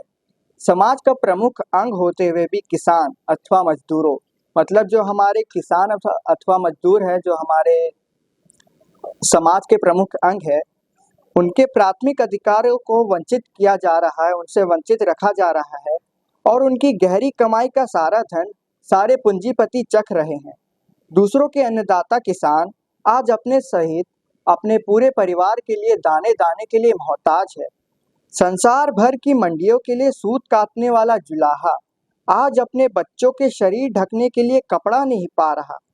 राजगीर, लोहार और बढ़ई सुंदर महलों का निर्माण भले ही कर ले, पर उन्हें सुअर सरीखे गंदे बाड़े में ही जीवन की अंतिम घड़ियां तक व्यतीत करनी पड़ती है। इसके विपरीत पूंजीपति व समाज की जोंक के समान दूसरे स्वार्थी मनुष्य आज जरूरत से ज्यादा सुखी हैं और जरा जरा सी बात के लिए लाखों वारा न्यारा करते हैं। इस प्रकार की दशा ज्यादा दिनों तक नहीं रह सकती। यह स्पष्ट है कि आधुनिक धनिक समाज भयानक ज्वालामुखी से खेल रहा है। अपना स्वार्थ सिद्ध करने वाले लोगों के बच्चे और देश के पीड़ित जनता के करोड़ों बच्चों को यह पता नहीं कि जमाना कहाँ जा रहा है। सभ्यता का यह प्रसाद महल यदि समय पर नहीं संभाला गया तो जल्दी ही ढह जाएगा। देश को क्रांतिकारी परिवर्तन की आवश्यकता है। जो लोग इस बात को महसूस करते हैं, उनका कर्तव्य है कि साम्यवादी सिद्धांतों पर समाज का पुनर्निर्माण करें। जब तक यह नहीं किया जाता, तब तक एक आदमी दूसरे आदमी को, एक राष्ट्र दूसरे राष्ट्र को लूटना बंद नहीं करता, तब तक आज मानवता जिस क्लेश से, प्राण संकट से गुजर रही है, उससे मुक्ति असंभव है। और तब तक ये कहना कि लड़ाई बंद हो गई है, विश्व शांति का प्रादुर्भाव हो रहा है, केवल ढोंग के अलावा कुछ नहीं। क्रांति से हमारा अभिप्राय उस सामाजिक संगठन की स्थापना से है जिसको ऊपर कही गई बाधाओं से किसी प्रकार का भय न हो, जहां जनता का ही आधिपत्य स्वीकार किया जाए। इस प्रकार की शांति के बाद होने वाला विश्व संघ ही पीड़ित मानवता को पूंजीपतियों तथा युद्ध के भय और अन्य क्लेशों से छुटकारा दिलाने में समर्थ हो सकता है। शुक्रिया। अब हम लोग के पास में बहुत अधिक मतलब जो है कार्यक्रम नहीं है, इसीलिए थोड़ा सा और पेशेंस आप लोग रखिए, धैर्य रखिए। अभी इसके बाद आप लोग का ही गाना हम लोग सुनेंगे, लेकिन उससे पहले हम लोग एक और शहीद के बारे में बात करेंगे, चर्चा करेंगे। हम लोगों ने 3 शहीदों के बारे में बात की, एक और शहीद जिसका आज हम लोग शहादत दिवस मना रहे हैं, उन पे बात करेंगे। और शहीद क्यों कह रहे हैं, ये शहीद एक रूढ़ हो गया है। हम लोग आमतौर पर यही समझते हैं कि जो देश के लिए मर जाता है वो शहीद है ना, लेकिन शहीद का आप हिंदी पर्याय सुनेंगे तो उसका मतलब होता है बलिदान, है ना, अपने आप को बलिदान कर देना, है ना। तो बलिदान आप अपने किसी विचार के लिए अपने जान निछोवर कर दें, उसको ही हम लोग बलिदान कहते हैं, शहादत कहते हैं। तो भगत सिंह लोगों ने भी अपना बलिदान किया था। और एक और क्रांतिकारी थे, कवि थे, पंजाबी कवि थे, जिन्होंने बिना अपने जान की परवाह किए अपने विचारों के लिए आगे आए और उनकी हत्या हो गई, और हम लोग उनको भी इसी वजह से शहीद कहते हैं। उनका नाम है अवतार सिंह संधू पाश। हम लोग वहाँ पे लिखे भी है, हम लोग सुने भी कई सारा, है ना, उनका तर्जुमा अनुवाद सुने हैं कि सबसे खतरनाक क्या होता है। सबसे खतरनाक होता है हमारे सपनों का मर जाना, है ना, या फिर हम लड़ेंगे साथी जब तक दुनिया में लड़ने की जरूरत बाकी है। तो उन्हीं संधू के बारे में हम लोग और थोड़ा सा जानकारी प्राप्त करने के लिए हमारे साथ में सुधीर सर है। सुधीर सर को आप लोग सब जानते ही होंगे, है ना। तो सुधीर सर से हम लोग पाश के बारे में जानेंगे अभी।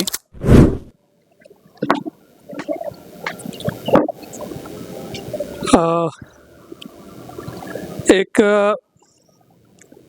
जगह पाश ने लिखा था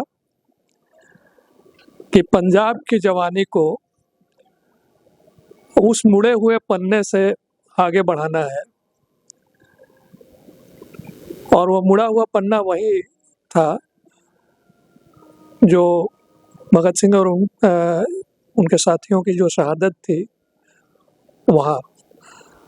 तो वैचारिक रूप से अपने जीवन में पास ने भगत सिंह के ही सपने को लेकर के जिया, संघर्ष किया, कविताएं लिखी। उससे अलग मतलब आप नहीं देख सकते हैं। मैं पंजाब मानसा इलाके में गया था और कई घरों में मैंने पोस्टर देखे जिसमें पास और भगत सिंह दोनों की तस्वीरें थी। मुझे भी एक पोस्टर उन लोगों ने भेंट में दिया था। हमारे बच्चे शायद कभी सुना हो आप लोगों ने कि यहाँ के पाठ्यक्रम में सबसे खतरनाक होता है हमारे सपनों का मर जाना कविता। वो इतनी खतरनाक मानी गई कि उसको पाठ्यक्रम से बाहर कर दिया गया। आखिर वो क्या है सपना जिसके लिए 38 साल की उम्र में ही शहीद हो गए वे पास। और जो क्रांतिकारी आंदोलन था उसमें यातनाएं भी उन्होंने झेली, उसमें शामिल रहे। कविता और राजनीतिक आंदोलन के बीच कोई फांक नहीं था उनके यहाँ। लेकिन जिस दौर में हम लोग अभी भगत सिंह को याद कर रहे हैं और उनके साथियों को याद कर रहे हैं, या ये उस पूरी परंपरा को याद कर रहे हैं, तो यह उस राष्ट्र के लिए भी एक भीषण संकट का समय है। जिस साझी राष्ट्रीयता की बात भगत सिंह कर रहे थे, या एक सचमुच अपने पैरों पर खड़ा एक आर्थिक रूप से आत्मनिर्भर राष्ट्र जो किसी साम्राज्यवादी देश का गुलाम न हो, जिसका शोषण न हो, आज सारी स्थितियां उसके विपरीत हैं। सारी नीतियां अमेरिका के इशारे पर बन रही है। अमेरिका जैसे चाहे वो हमें नचा रहा है, और हमारा शासक वर्ग देश की जनता का जो विक्षोभ होना चाहिए, संगठित होना चाहिए, उसको तरह तरह के भेदभाव के जरिए बांट रहा है। तो उसे वे लोग खूब धूमधाम से तिरंगा यात्रा वगैरह निकाल रहे हैं। सिर्फ वो कह रहे हैं कि शहीद शहीद, मगर शहीद के विचार क्या, वो कौन से विचार थे? और साथियों ने लंबा इतिहास आपको बताया। कांग्रेस जो थी, कांग्रेस के भीतर ही बहुत तरह के तत्व थे, और ये सारे नौजवान और आप लोगों की उम्र के जब रहे होंगे तब भी उनका सबका आरंभ कांग्रेस के साथ होता है। और फिर आगे चलकर गांधी जी के रणनीति को लेकर वो असंतुष्ट होते हैं। कुछ दिनों के लिए वे राज्य दमन जिस तरह का है, राज्य जिस तरह की ताकत का सहारा ले रही है, उसका प्रतिकार भी उसी तरीके से करते हैं। लेकिन जो मस्तिष्क थे उस आंदोलन के, एक साथी ने सिर्फ एक बार वोहरा का नाम लिया। ये दो लोग थे, भगवती चरण वोहरा और भगत सिंह, जो कि भारत नौजवान सभा से शुरुआत की थी उन्होंने। बाद में पहले से जो हिंदुस्तान रिपब्लिकन आर्मी एसोसिएशन चल रहा था, जिसमें अशफाकुल्ला बिस्मिल जैसे लोग थे, और हम लोग आज भी साझी शहादत के नाम पर उनको याद करते हैं, उसमें विलय कर दिया उस संगठन को। भारत नौजवान सभा का विलय उसमें किया। सुखदेव एक बहुत ही कुशल संगठक थे, थोड़े जिद्दी थे, जुनूनी भी थे, और कई बार ऐसी भी चीज़ें कि जैसे गांधी जी कहते थे ना भाई कि एक गाल पर अगर ये थप्पड़ मारे तो उसका ये करने के लिए उन्होंने कहा कि अच्छा एक व्यक्ति को मैं घूसा मारता हूँ कस के, उसके बाद देखता हूँ क्या होता है। हाँ? और अपने से ताकतवर व्यक्ति को मार बैठे, उसके बाद उनको उसने मारा और उसके बाद निष्कर्ष पर पहुंचे क्या है कि नहीं संभव नहीं है, इसको तो मारने का मन कर ही रहा था फिर दोबारा।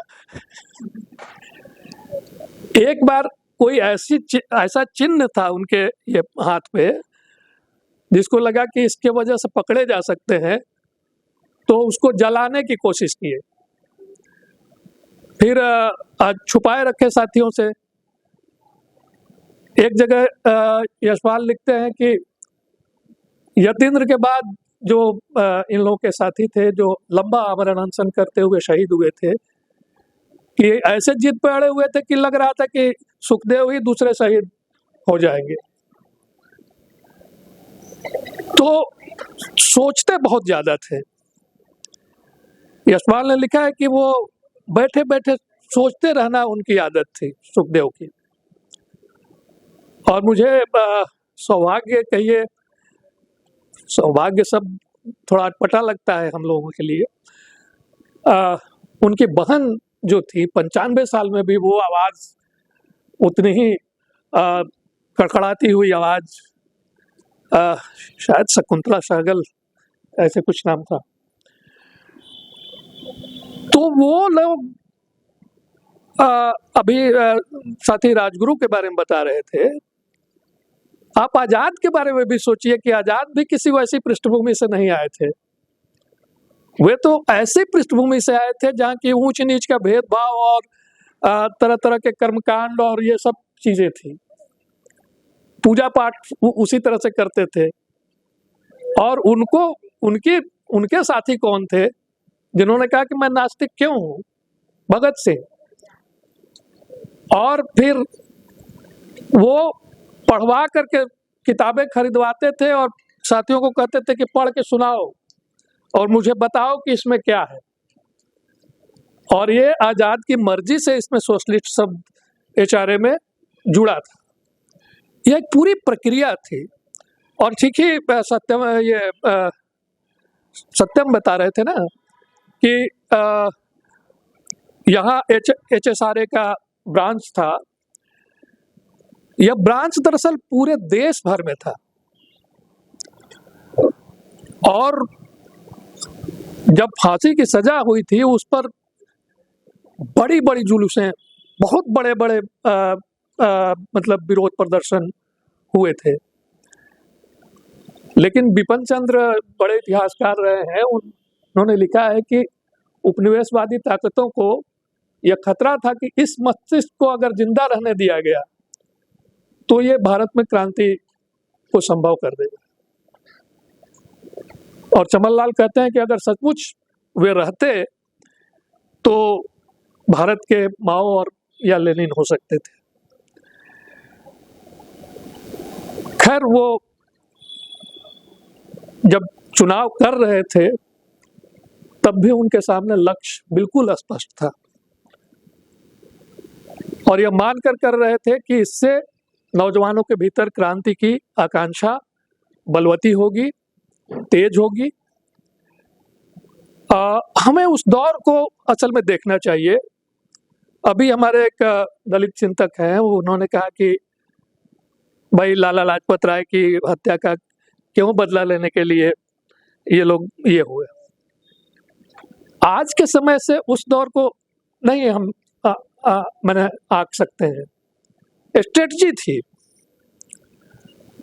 और वो कई जगह भगत सिंह और उनके साथ भगत सिंह ही उसके एक तरह से प्रतिनिधि है। बार बार हम जब भगत सिंह कहते हैं तो इसका मतलब है कि हम सारे साथियों की बात कर रहे हैं। वो हमेशा कहते थे कि हम ऐतिहासिक परिस्थितियों के अध्येता हैं और क्रांतिकारी का गुण है आत्मालोचना कर भी, अपनी आलोचना भी, अपनी कमजोरियों के बारे में भी सोचना, पुनर्विचार करना। सब नौजवान ही तो थे, बिल्कुल 15 से 30 के भीतर। और जो बहसें हैं, बहुत सारे लोगों ने अलग अलग किताबें लिखी है, उन बहसों से हम लोगों को सिर्फ मैंने बच्चों को क्या बड़ों को गुजरना चाहिए, क्योंकि वो बहसें खत्म नहीं हुई हैं। वो हमारे सामाजिक संबंधों को लेकर के हैं, समाज की जो कैटेगरीज है उसको लेकर के है। भगत सिंह ने जो लिखा है वो भी, और तब हम पास तक पहुंचते हैं। सिर्फ 3 कविताएं जिसमें आपको उन साथियों के सपने आपको नजर आएंगे। आज भले चूंकि इतने बड़े शहीद हैं कि सरकारों को ऐसे विरोध नहीं कर सकते हैं, लेकिन भगत सिंह की किताबें क्यों आपको बेचैन करती हैं? किताबें बेचने वालों को जेल में क्यों डालते हैं?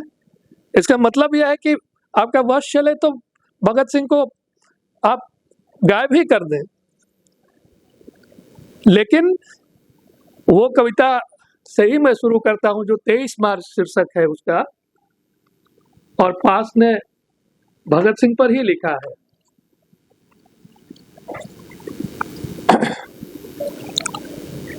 उनकी शहादत के बाद बाकी लोग किसी दृश्य की तरह बचे। ताजा मूंदी पलकें देश में सिमटती जा रही झांकी की, देश सारा बच रहा बाकी।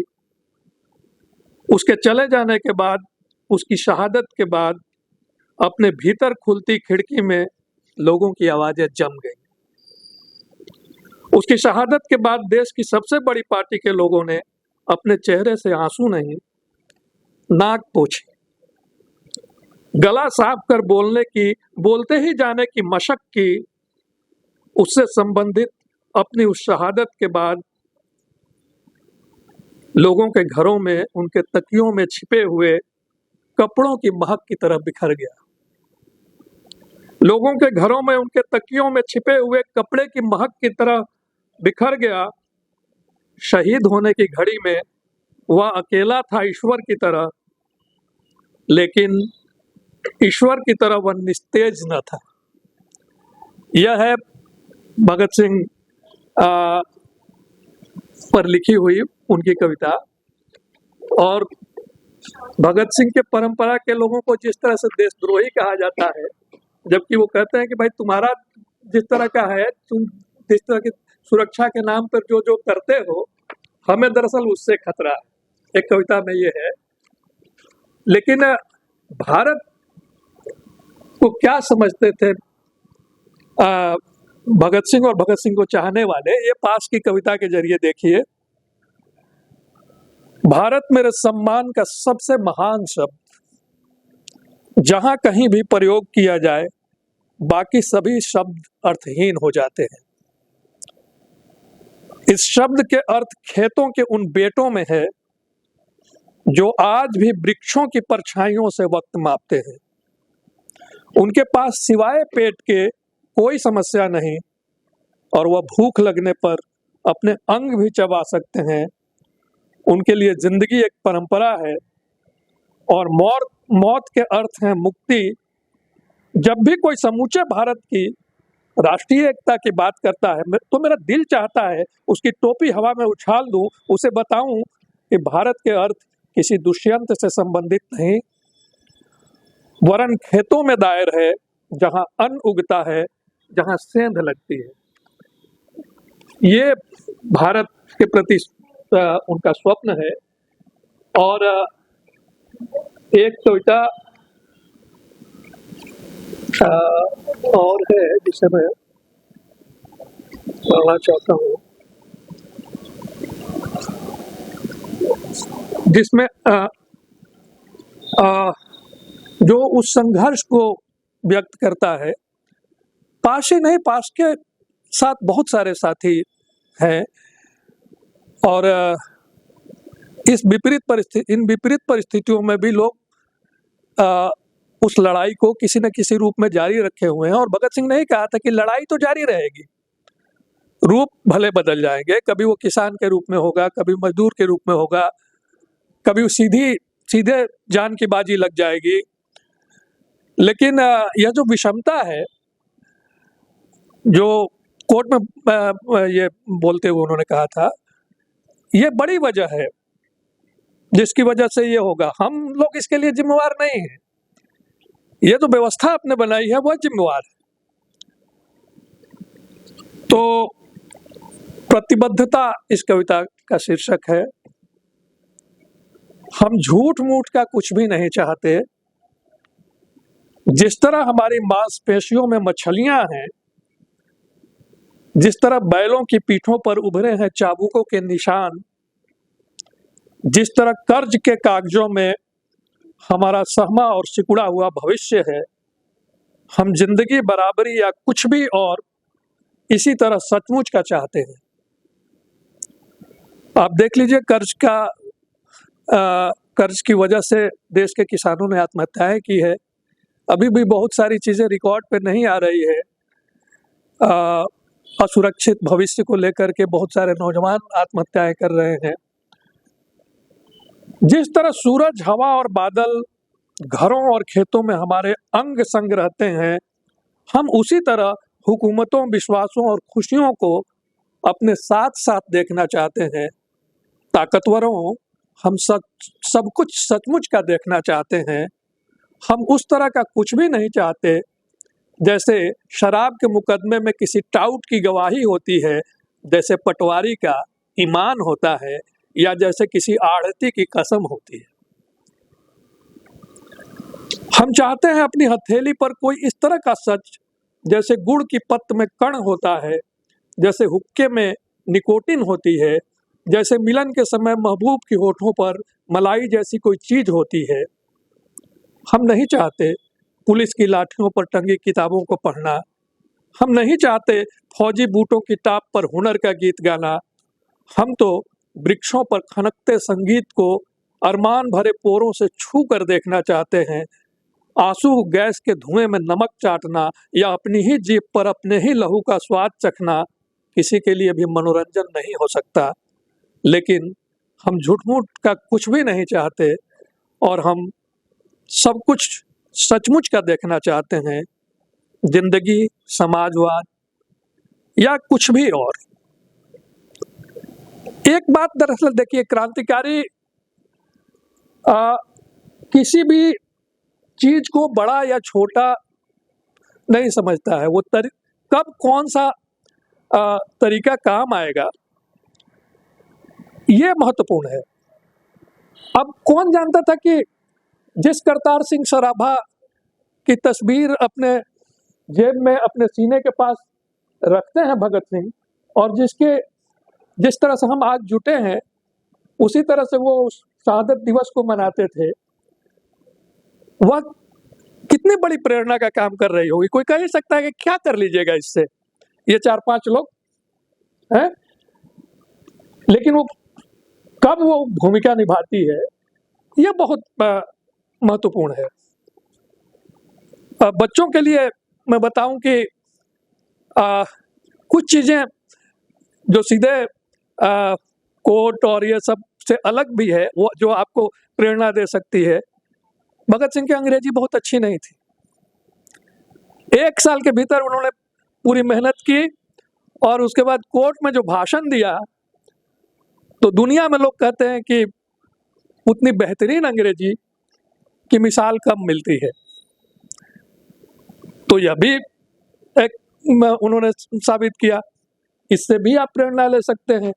आपको कोई चीज मुश्किल लगती है, आप उसको उसको मेहनत से हासिल करना। पास की ही परंपरा के कवि गोरख कहते हैं कि भाई सच जो है वो मेहनत से मिलता है। सच को मेहनत से छुपाते हैं और मेहनत से ही उसे पा सकते हैं। तो ये मेहनत करना अपने लिए, अपने समाज के लिए और देश के लिए। जो शॉर्टकट और चाहते हैं कि लूट के जरिए जिंदगी गुजार लें, उनके लिए भगत सिंह और पूरी वो परंपरा नहीं है। पास भारतीय शासक वर्ग द्वारा ही पैदा किए गए पृथकतावादियों के हाथों शहीद हुए। और ऐसा भी नहीं था कि अचानक मार डाला सबों ने, उनको लगातार चेतावनी दे रहे थे सब, लेकिन वो नहीं माने और उसके बाद उनकी हत्या उन लोगों ने की।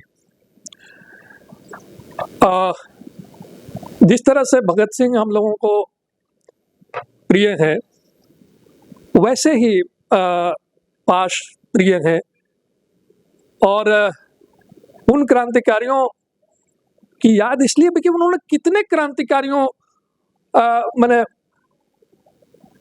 शहीद हो गए, लेकिन कितने भगत सिंह के पैदा होने की वजह बने, या कितने क्रांतिकारी शायरों कवियों के प्रेरणा बने। आप लोगों को बता दूं, राजगोपाल की चर्चा हो रही थी ना, जय गोपाल की, उसने उसी की गड़बड़ी की वजह से उसने कहा कि ये है, और ये पहचान नहीं थे राजगुरु।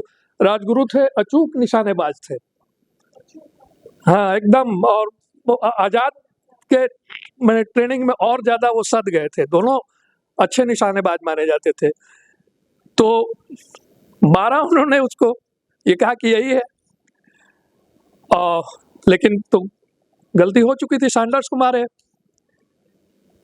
तो दिलचस्प एक बात यह है कि जब मार करके ये लोग जा रहे थे, तो एक किशोर अपने हॉस्टल से देख रहा था इस घटना को, और तुम लोग बहुत गाते हो उनको, वो फैज अहमद फैज थे। ऐसे ही उनके यहाँ दारो रसन मतलब फांसी का फंदा ऐसे ही नहीं आता है। फैज भी हमारे पूरे भारत के, हमारे पूरे महाद्वीप के लिए बड़े ये हैं, पूरे दक्षिण एशिया के में इस वक्त कहिए कि दक्षिण एशिया जो साम्राज्यवाद के निशाने पर है, तो फैज हमारे काम की चीज है। और नागार्जुन की एक कविता है, जो नहीं हो सके पूर्ण काम उनको प्रणाम। हाँ, तो मैंने एक बार ये कहा कि ये लोग कम से कम अन्य लोगों से, आजादी की लड़ाई में जो लोग और नेता थे, उनसे ज्यादा संतुलित और ज्यादा मतलब इनके भीतर समझदारी थी। लेकिन वही मैंने कहा ना कि कई बार, अब जैसे माखनलाल चतुर्वेदी की कविता पुष्प की अभिलाषा किसी ने पढ़ी है? कैदी और कोकिला। फूल उसमें अभिलाषा व्यक्त करता है कि मुझे किसी सुरबाला के गानों में न गूंथा जाए। वो पहले क्रांतिकारियों के, बंगाल के क्रांतिकारियों के संपर्क में थे, फिर गांधी जी के असहयोग आंदोलन से प्रभावित हुए, कर्मवीर निकालते थे, और कर्मवीर पर 18 रियासतों में प्रतिबंध था। 18 राजाओं ने उसको अपने यहाँ प्रतिबंधित कर रखा था, लेकिन शेल्टर देते थे इन लोगों को, हाँ, इन क्रांतिकारियों को। एक बार गांधी जी ने कोई आलोचनात्मक लेख छापने को कहा, तो गांधी जी के रास्ते पर चलते हुए उन्होंने कहा कि ना छापेंगे, और कर्मवीर में नहीं छापा। तो बड़ा ही वैचारिक द्वंद का समय रहा होगा। हथियार तो पहले सब मैंने वही काम करते थे। दरअसल कम जब स्टूडेंट थे तो क्रांतिकारियों के हथियार ले जाने का काम ही वो करते थे। तो हर एक संभावना को क्रांतिकारी पकड़ता है। ये इस वक्त मैंने खास करके, जबकि जिन ताकतों से लड़ना है और जिन ताकतों से उस जन राष्ट्र को के सपने को की हिफाजत करनी है या उसको मजबूत बनाना है, जो जनता का राष्ट्र हो, जो एक सचमुच सेकुलर राष्ट्र हो, वास्तविक जनतांत्रिक देश हो, तो उसके लिए हमें सारी संभावनाओं को संगठित करना ही शायद अपने क्रांतिकारियों के लिए सही श्रद्धांजलि होगी। और जैसे कहते हैं ना भाई, विचार जो है वो आगे के लोगों के जरिए भी ये होता है। हरिजन गाथा में नागार्जुन कहते हैं कि एक श्याम शिशु ने जन्म लिया है, और उसमें कहते हैं कि हिंसा और अहिंसा दोनों बहनें इसको प्यार करेंगी, आपस में कभी नहीं तकरार करेंगी। जिनसे हमारा मुकाबला है उन्होंने हिंसा अहिंसा दोनों को अपना हथियार बना रखा है। हमको वो अहिंसा कहें कि हम हिंसक हैं और खुद हिंसा करेंगे। तो मेरा संकेत आप लोग समझ रहे होंगे कि ताकतें अगर हिंसक हैं तो उनके खिलाफ भी उस तरह के भी हमारी ताकत होनी चाहिए। और ये अपने इन पुरखे क्रांतिकारियों से हम सीख सकते हैं। एक बात और कि वो माहौल भी कैसा था। आज मैं जब देखता हूँ मैंने अर्पिता के यहाँ ये लाइब्रेरी और ये सब, तो यह एक उसी का जैसे उसकी याद आती है। वो जो द्वारकादास लाइब्रेरी है लाहौर में, भगत सिंह जब जेल में है तो वहाँ से किताबें मंगवा रहे हैं। बाहर से कोई आता है तो उससे कहते हैं कि किताबें ले आओ। और सिर्फ भगत सिंह नहीं, वो जितने साथी थे, तो क्या वो उस तरह के भी ज्यादा से ज्यादा माहौल बने, इसकी कोशिश नहीं करनी चाहिए इस दौर में। मैंने अर्पिता की तरह और लोग जो सक्षम हैं, जो कर सकते हैं, वो पुस्तकालय, लोग बच्चों को जुटाना, नौजवानों को जुटाना। ऐसे तो लगेगा कि इससे क्या हो जाएगा, लेकिन जब संगठित होकर चीजें आती हैं सामने, तब लगता है कि हाँ, जेल डायरी में 106 लेखकों और 43 किताबों के उद्धरण हैं। इसी से आप मैंने अंदाजा लगा सकते हैं कि कितने जबरदस्त अध्येता थे। तो बच्चों, अध्ययन से कोई छुटकारा नहीं है। चाहे जीवन में तुम जो रास्ता चुनो, अगर भगत सिंह के रास्ते पर चलना है तो अध्ययन करना, और जो कहा गया है उस पर आंख मूंद कर विश्वास नहीं करना, तर्क करना। हाँ, अभी मेरे यहाँ मेरे कॉलेज में एक संथाली की बच्ची ने पहले ही कविता सुनाई, और उसमें उसने कहा कि अच्छा, ईश्वर ऐसा है तो ऐसा क्यों है, उसके लिए इतना बड़ा घर है तो हमारे लिए रहने को घर क्यों नहीं है, है? तो ये तर्क, इस तर्क को ही खत्म करने की कोशिश की जा रही है, और ये लोग तर्कों को ये कर रहे थे। तो उस जो आस्था वाले थे, बूढ़ों को इसलिए थोड़ा दिक्कत होती होगी उस समय भी, लेकिन इन्होंने भी कहा कि भाई सांप्रदायिकता पर जो सांप्रदायिक दंगे और इसका इलाज है, उसमें कहा कि देश के नेतृत्व का दिवाला पीट चुका है, हैं? कि जो लोग बात करते थे साझी राष्ट्रीयता की, वो सब क्या कर रहे हैं, और अखबारों तक को कस के आलोचना की है। जो लोग भगत सिंह में खोजते हैं, भाई 23 साल की उम्र और कितना लिखा है, लेकिन एक एक पंक्तियों की अगर आप उसकी व्याख्या करिएगा तो बड़ी बात है उसके भीतर। बल्कि हम लोगों का हम लोग जो साहित्य और आलोचना की दुनिया में है, हमको उन बातों को और खोलना चाहिए। इवन स्त्री पुरुष संबंधों को, प्रेम को लेकर के जो बातें उन साथियों के बीच है, उन सब पर बात होनी चाहिए। क्योंकि हमारे सामने भी तो जिम्मेवारी यही है कि भाई राष्ट्र को भी बचाना है और नया समाज भी बनाना है। हम लोग एक गीत प्रस्तुत करने जा रहे हैं। वो गीत वैभव गुप्ता ने लिखा है। भगत सिंह ने असेंबली में बम फोड़ते समय 3 नारा लगाए थे।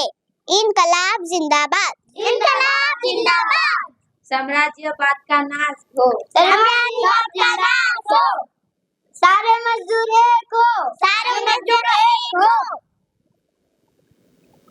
भगत सब दोस्तों, हम भगत सिंह के बारे ज्यादा नहीं जानते, लेकिन ये जानते जो भगत सिंह को पसंद था, भगत सिंह को दूध पीना पसंद था।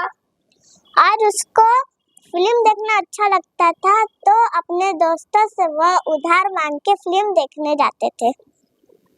भगत सिंह को पढ़ाई करना अच्छा लगता था। भगत सिंह को पहलवानी करना अच्छा लगता था। इन सब के अलावा भी भगत सिंह को अपना देश का आजादी ज्यादा प्यार था। चलिए गीत सुनते हैं। आजादी का एक दीवाना नाम भगत सिंह लिखता था, गांव के सारे बच्चे जैसे ही तो वो दिखता था। मुझे गुड़िया खेलते थे, सोहरानी प्यारी थी, इनकलाब की दबी हुई चिंगारी थी। उसकी आंखों के ही सामने जलियांवाला बाग हुआ, नायक के आदेशों से नशा पुलिस हुआ। हुई चिंगारी ने जन्म दिया एक द्वारा को, क्रांतिकारी बना भगत सिंह प्रेम की माला से। उनको रानी बलिदानों की कसम भगत ने खाई थी, समाजे संसद में बहरों को गुण सुनाई थी। जेल भगत सिंह को उल्टी गोरों की चाल हुई, बार 116 की दिन हड़ताल हुई। की जिसने सबके इनकलाब की देखे थे, क्या होके आगे अंग्रेजों ने देखे थे। युद्ध हो रहे थे, रोज का पंजा कसता था, नो को जा हंसता था, हंसता था। ले जाए हुआ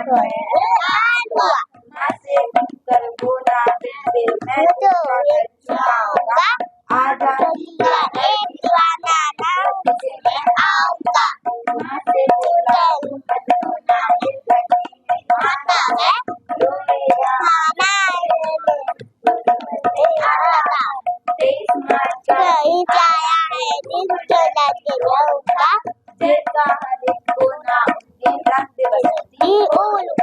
रंग बसंती बोल उठा, रंग बसंती बोल उठा, रंग बसंती बोल उठा।